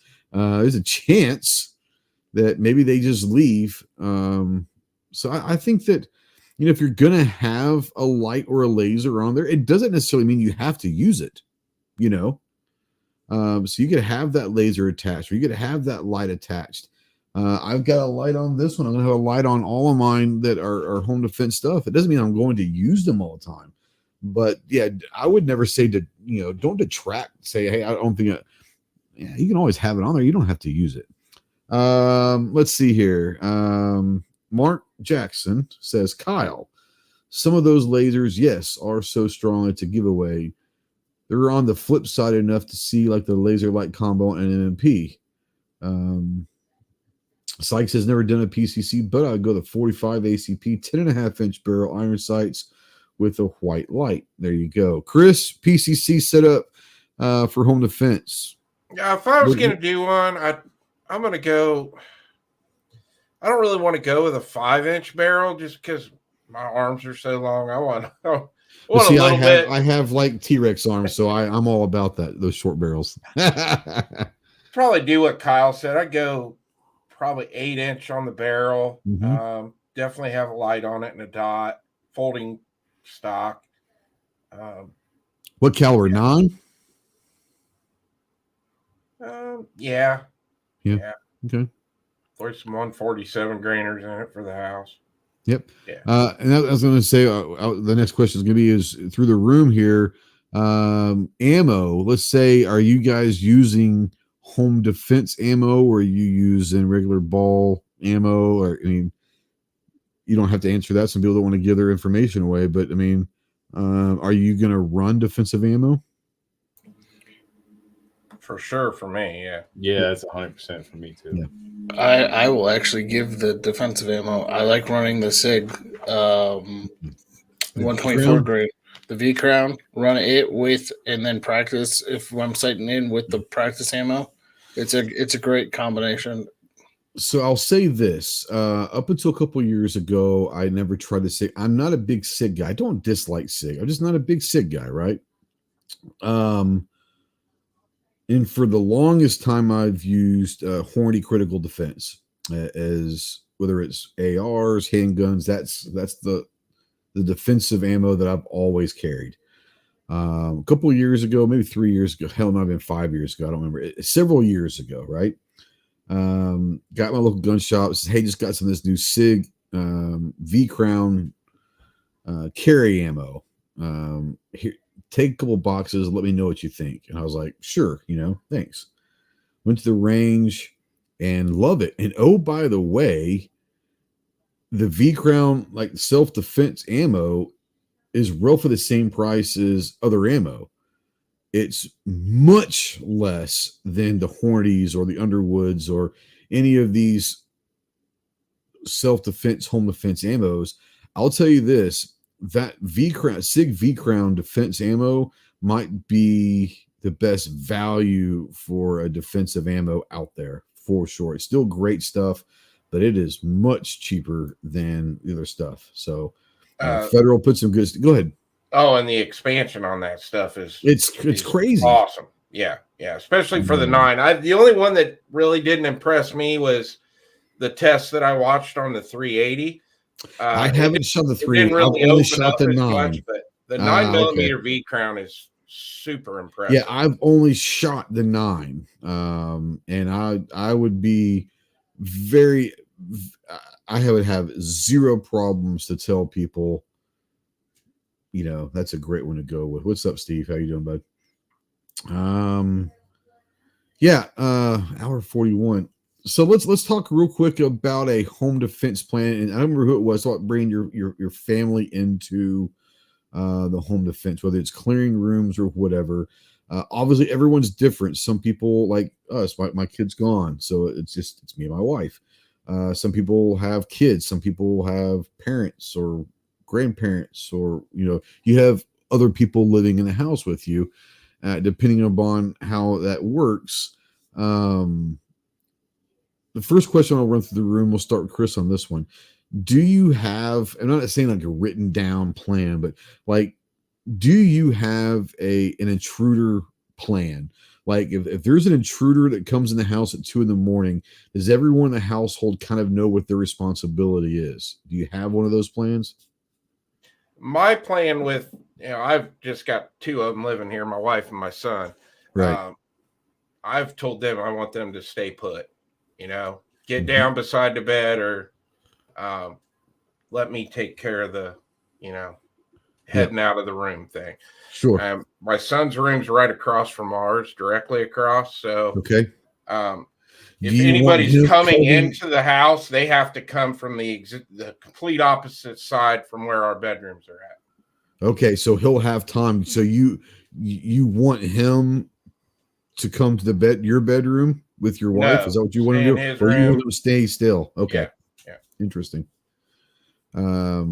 Ginger, do you guys have a plan? I'm not calling it a plan, but a plan. You know what I mean? Like, is there something that everyone kind of knows what their jobs are? Yes. So where our master suite sits, from the top, I can see the front door. Master suite. Ooh, fancy. Oh, yeah, fancy word. I can see the front door from right outside the bedroom door, and then if I go to the other side, the way our upstairs is set, it kind of overlooks. It's got kind of like a balcony. I can see the back door. So basically, it's get into the walk-in closet that's in our bathroom and hunker down. And if you don't hear me knocking, there's a 12 gauge. I'll get to mine in a second. I understand. Kyle, with the fam and all that, you guys kind of have responsibilities. Yeah. Yep.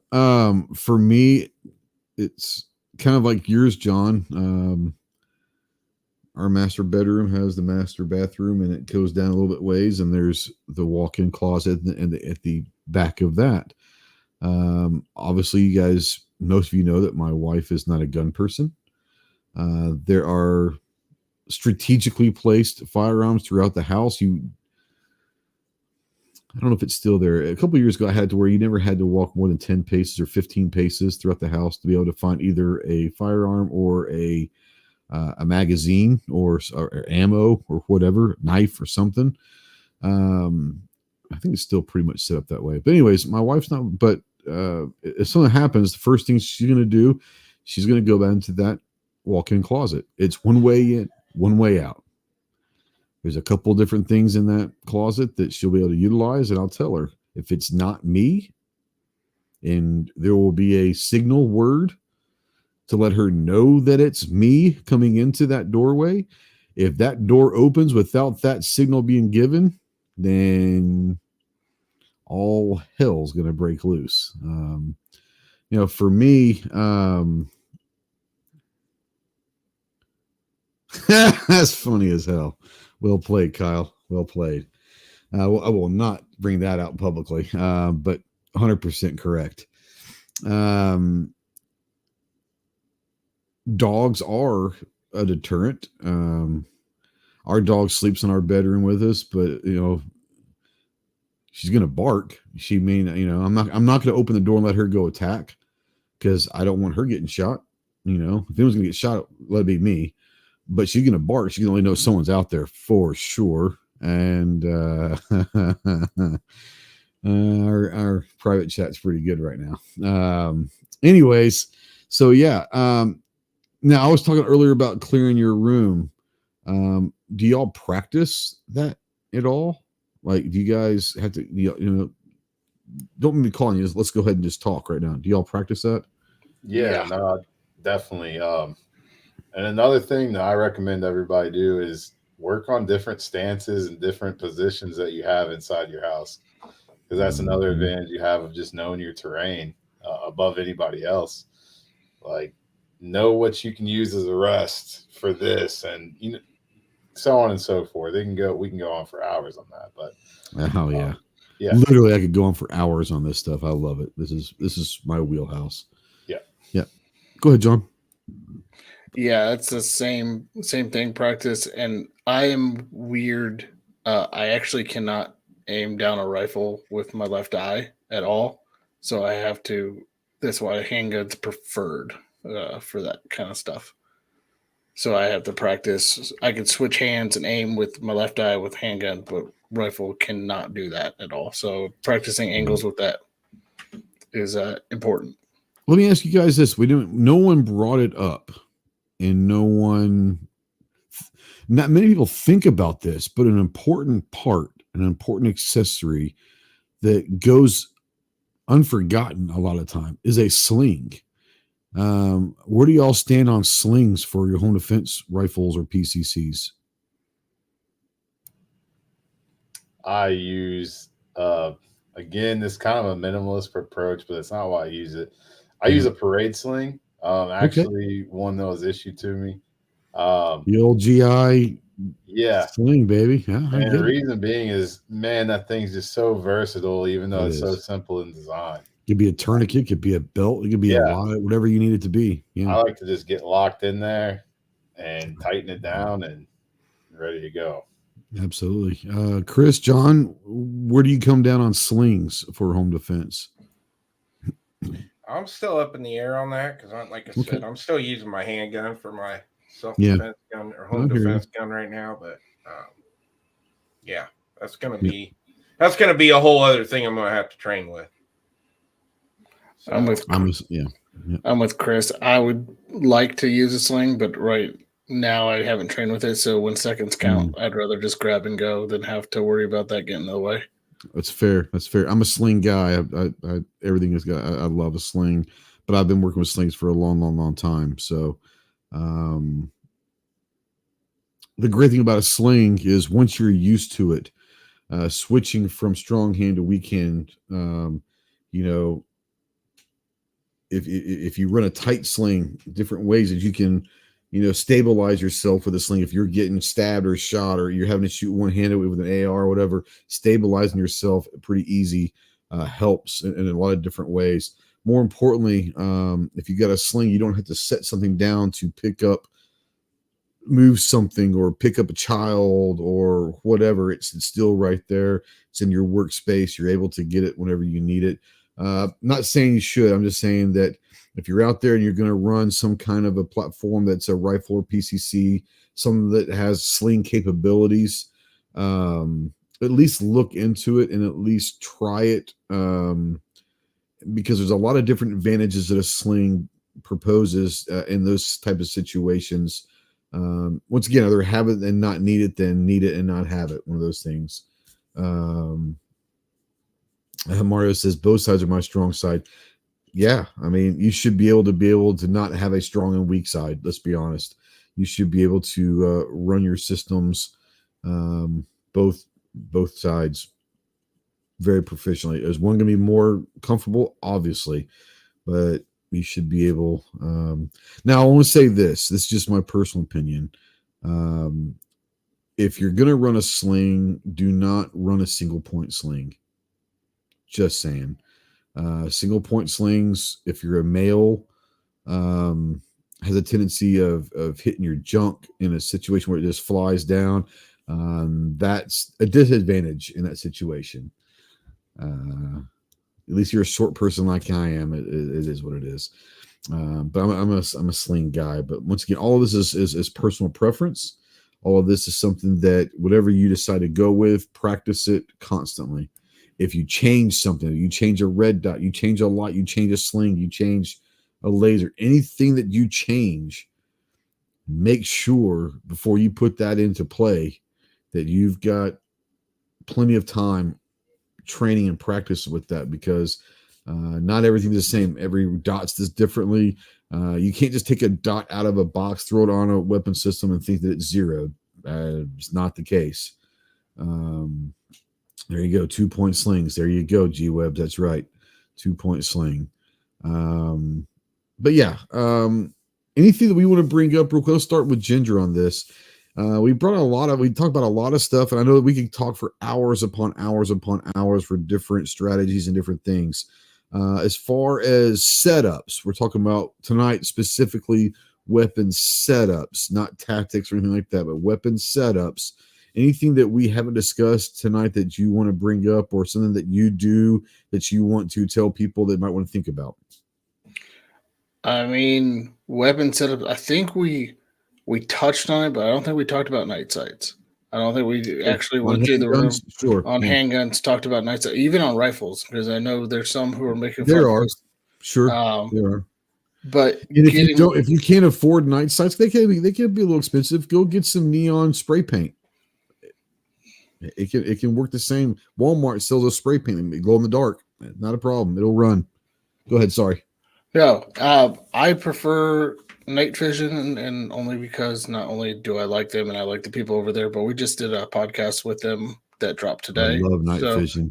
Plugging that. Rachel was on the podcast for that, so I'm gonna plug that real quick. But no, I think getting a good set of night sights, getting understanding that, and understanding the big thing that we haven't talked about is just your caliber and knowing what your target is and beyond. So just understanding the ballistics of everything. If you do happen to miss, that's more of a tactic thing. But and we didn't touch on. That's a great point. We didn't touch on shotguns either, but who cares? It's Clover's not here. Well, it's already 2 hours. We could, but we're talking. We can talk about shotguns and all that next time for sure. I have no problem with shotguns. I don't personally run a shotgun in the house, but I think honestly, if I had to be honest, it might be the best option, like a 20 gauge or something like that. It could be one of the best options out there. We'll see. I don't know. Real quick, let's run through the room. Where do you guys fall on shotguns for home defense? Kyle? Pump shotgun all day. Yeah. I no see problem. no issue. I see no issue with it. I agree. Ginger? Pump shotgun, but I would prefer the Pony Express, a double barrel Pony Express shotgun. Just saying. Plug God away. There you go, Christopher. Shotguns. I don't have a problem with it. I don't think it's for me, but It's not for me either, but I don't have a problem. I with mean, it's definitely going to work. Yeah. You get a 2028 or 410, for maybe some kids or someone that's not as strong, or you're worried about that. I'm not saying going with a 12 gauge or something, but a 2028, 410. Promise you, once again, I'm talking about ending a threat. And you don't have to be real accurate. Just get it in the general area. They'll probably leave if they can. They'll probably leave for sure.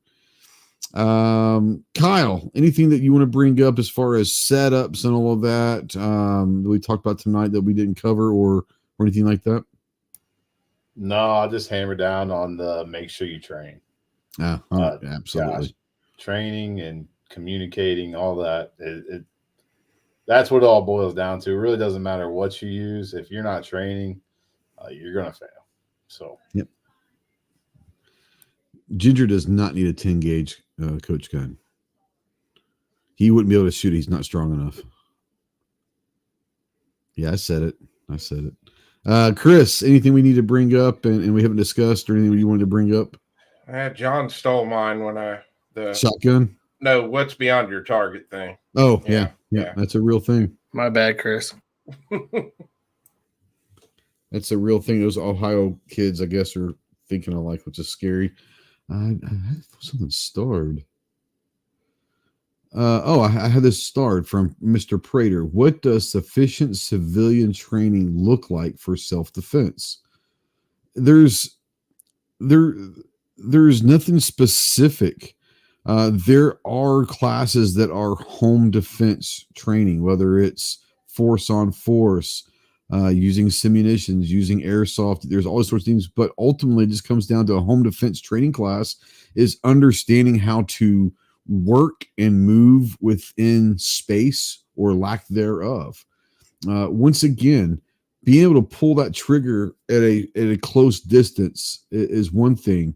But being able to move, if you have to move to get to the kids, if your plan is like Chris or something like that, hey, everyone stay put, I'll get to you, which is what I would do. You have to be able to move within space and knowing how to move while keeping cover or at least concealment, right? Not giving away positions. Communicating either verbally or nonverbal communication with whoever you're trying to communicate with. All of these things are encompassed in some of these really great CQB or home defense training classes. So, I mean, there's all sorts of different kind of civilian training out there. If you can find a CQB class, I would say find a CQB class. Find anything that has to do with home defense or force on force or active shooter, even though it's not the same. Taking an active shooter class opens up your mind to a lot of different scenarios that could be used in a home defense situation.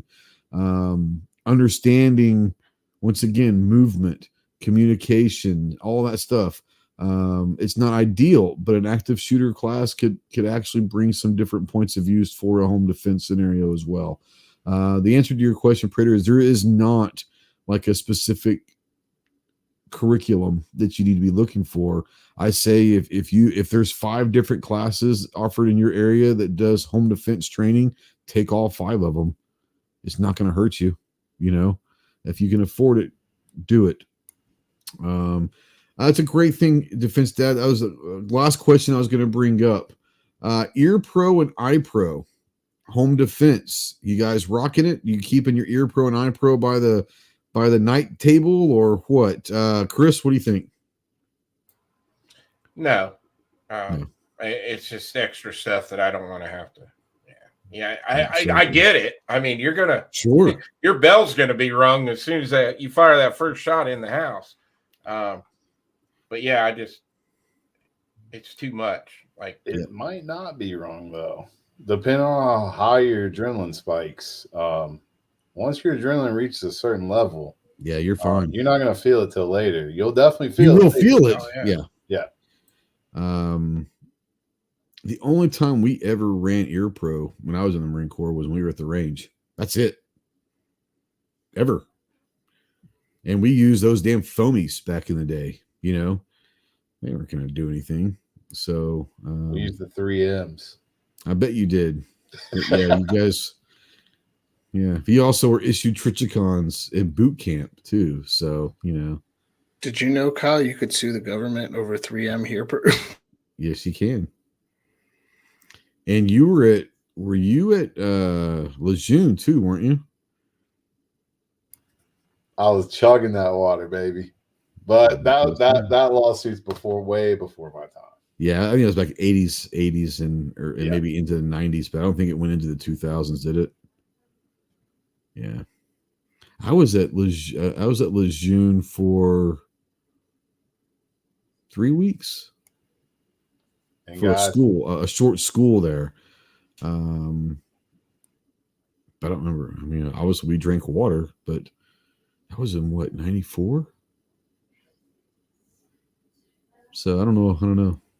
I didn't drink enough of it to be part of that class action, but you know, I'll get my $13 if I wanted to. You know, I'm sure that's what everyone's getting, like $13 or something. You know, yeah, it is what it is. It's pronounced Lejeune. Oh, I'm a Hollywood Marine. We actually weren't on. Well, we were on 2 weeks at Lejeune, and then 1 week. Jacksonville, does that sound right? Jacksonville, somewhere in Jacksonville. I don't remember what the camp was called, but it wasn't Lejeune, but it was in Jacksonville. Probably Cherry Point or New River. Might have been Cherry Point. It might have been Cherry Point. We were there for like a week for a part of the schooling. Might have been Cherry Point, but yeah. Kyle, I'm going to give you a couple minutes. Talk about Anderson Manufacturing, where people can find you guys on social media and all that stuff. Go for it. Guys, AndersonManufacturing.com. Find us on all social media platforms at Anderson Manufacturing -X. On X, we are at Anderson Rifles. And I kind of wanted to circle back real quick and add something on to the civilian training on CQB. Yeah, absolutely. Side. And this is what's worked for me. I don't know if it's necessarily going to work for everybody. Find people in your community that are like-minded, concerned for your family, into firearms. And what we do around here is we call it a fellowship. And one Saturday a month, we meet up and we train as a team and fellowship, whether it's using white tape to set up a CQB status and just kind of go through and show how we'd work it. And we do all kinds of different stuff, all kinds of different training. One, it keeps yourself accountable because you don't want to show up and be the guy who absolutely sucks at everything you do. And two, you learn from each other. Man, there's not a fellowship I go to any month where I don't learn something new. Yep. So find like-minded friends and try to arrange some type of monthly, weekly meeting and just go from there. One other thing, and this is something that doesn't get spoken about a lot. I'm not going to lie. I am arrogant. I have an ego. I think most people that know me know that. And I'm not saying that's a bad thing, but I am an arrogant person about certain things. I have an ego. I will say this. If you go to a training class, I don't care how many thousands of hours. There are certain things I have thousands of hours in my life. I don't care how many hundreds or thousands of hours you have into something. I don't care how good you think you are. When you go to a training class, drop that ego, by the way. You brought up saying being the worst person at CQB or whatever. Being that worst is not as bad as being the arrogant best. Because a person who's arrogant in that situation is probably going to get you hurt quicker than the person that doesn't know anything. So I don't care how good you are or how good you think you are. When it comes to CQB, I'm very good. But if I go to a CQB class, I'm going there like teach me from the beginning. Like you have to drop that stuff. You have to drop the arrogance. You got to drop the ego. If you're there to learn, then truly be there to learn. Don't be that guy. Anytime you ever go to a training class, there's always that guy. Don't be that guy. Don't be that guy that thinks he's better than everybody else and thinks that you should be teaching the class. Don't be that guy. That said, great point about getting together with groups of people. I love that. Having that network, whether you have a home intruder or there is, for some ungodly reason, there is a Red Dawn scenario, having that built-in network, everyone kind of knows what their responsibilities are, and here's the thing, there are people that may, like my wife, may not be someone who's into guns, but in that scenario, she's going to have a purpose. It might be, hey, she's going to go and start a fire, or she's going to get the shelter ready, or she's going to get this, she's going to get supplies gathered up. Everyone can have a spot in that network, or a position, or a duty in that network. And it doesn't have to necessarily be firearms related. So if you're willing to be part of that network, bring them in, because they can do something for you. You're going to need people to set up a triage. You're going to have some casualties. They need to be able to stop that bleed, do some first aid. You got to have people that are willing and able to do that as well. So great point, by the way, Kyle. I love that. Chris, bring you in real quick. What you got coming down the road? Podcasts, videos, reviews, all that stuff, and where can people find you? You can find me at Chris from the 740 on here, YouTube, Instagram, X. Gonna drop the Advocate review Thursday. Got my chat at 8 Eastern Thursday. Jason's coming on, the Rogue Banshee. Nice. And then in March, I'm going to be on his podcast. We're kind of doing a swap here. So always enjoy talking to him. So should be a pretty fun show Thursday night. Yeah, Jason's a good guy. Man, we traveled together. We've done good friend, good dear friend of mine. It was so weird is I saw him 2 or 3 times at SHOT just in passing. Apparently I forgot like the first 2 times I saw him, because he told me, like, I saw him on Wednesday or something. I was like, hey man, it's good to see you. He goes, we've talked twice this week. Once at range day, and once I was like, oh bro, I'm sorry. Like, it was nothing against you. He's like, no. It was so funny. It's like, we've seen each other twice already. Oh, okay. Jason's a great guy. Rogue Banshee, go check him out as well. Ginger, what's going on at Fully Loaded Reviews, and obviously some 2A talk before we get out of here as well.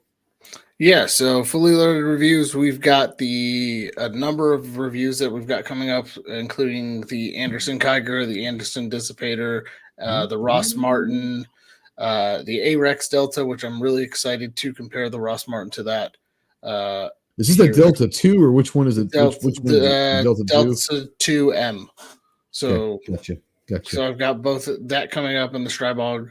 I also have, I believe we're supposed to have a video up this week, but right now I'm just posting shorts until I can get some editing done. So that should be up here shortly. That's what's going on. Fully Loaded Review. You can find us on Instagram at fully _loaded reviews. G-Webs just put it in the chat there, or you can go to the YouTube channel and follow there. We appreciate all the follows. And then GOA side, we just launched our episode of Say the Second podcast with Rachel from Night Vision.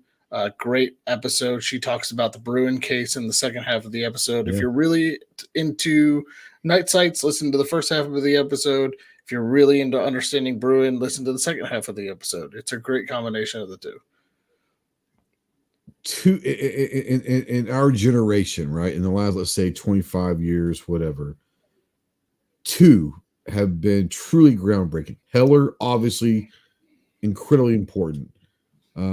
Bruin, for so many different reasons, why Bruin's important. But do y'all remember, to me, it was the greatest opinion ever written for a Second Amendment advocate that Justice Thomas wrote his opinion for the Bruin. Maybe the greatest opinion letter ever written, by the way. Clarence Thomas is my favorite justice of all time. I think he's a brilliant man. But his opinion was spot on. But the Bruin and Heller, man, I tell you what, I know there's a lot of them, but those are the 2 I think that will go down, where I think that it's going to happen the next 5 to 10 years with pro 2A, Supreme Court rulings and all that. The Heller and Bruen are by far, I think, the most critical to have had happen so far. Bruen was opened the floodgates almost, Bruen was huge. Heller was big because it was the first time that anyone actually thought about saying that, self-defense is a part of the Second Amendment. Like, it's funny that no one ever thought about like actually saying that out loud in a court, that yes, self-defense is covered by the Second Amendment. Like, how does that not happen for 250 plus years, but Heller was big time. Anyways, go check that out. Go check out gunowners.org. Yes. Also, yeah. Stay tuned for next week's episode of Stay the Second with Ken Ross, because it's a powerful one. He said some really strong stuff. So if anybody doesn't know Ken Ross, he worked for Primary Optics, great guy, but he said some really powerful stuff. So check that episode out. We're editing it right now. Absolutely. Can't wait for that one. Armsman says, excellent dialogue, great advice, and very informative. Had a great night. You too, buddy. Thanks for stopping in. Anything else, guys? Anything else we need to talk about before we get out of here? All right, guys, get to the range. Be more proficient with your firearms. More importantly, stay in tune with your local, state, and federal 2A legislations and your elected representatives. If they're not doing the job they need to, remember, 2024 is an election year, and we can take care of that. It's time to get them out and get the right people in. More importantly, just enjoy your freedoms of being an American, one of which is to keep and bear arms. We'll see you next week. Thanks for watching. Thanks for the dialogue in the live chat. If you're watching this in replay or listening in podcast form, we invite you to come on Tuesdays at 7 Central to the live chat and be part of this discussion here as well. We'll see you soon. Go check out Anderson Manufacturing. Go check out Fully Loaded Reviews. Go check out Gunners of America. And go check out Chris from the 740. We'll see you next week. Semper Fi.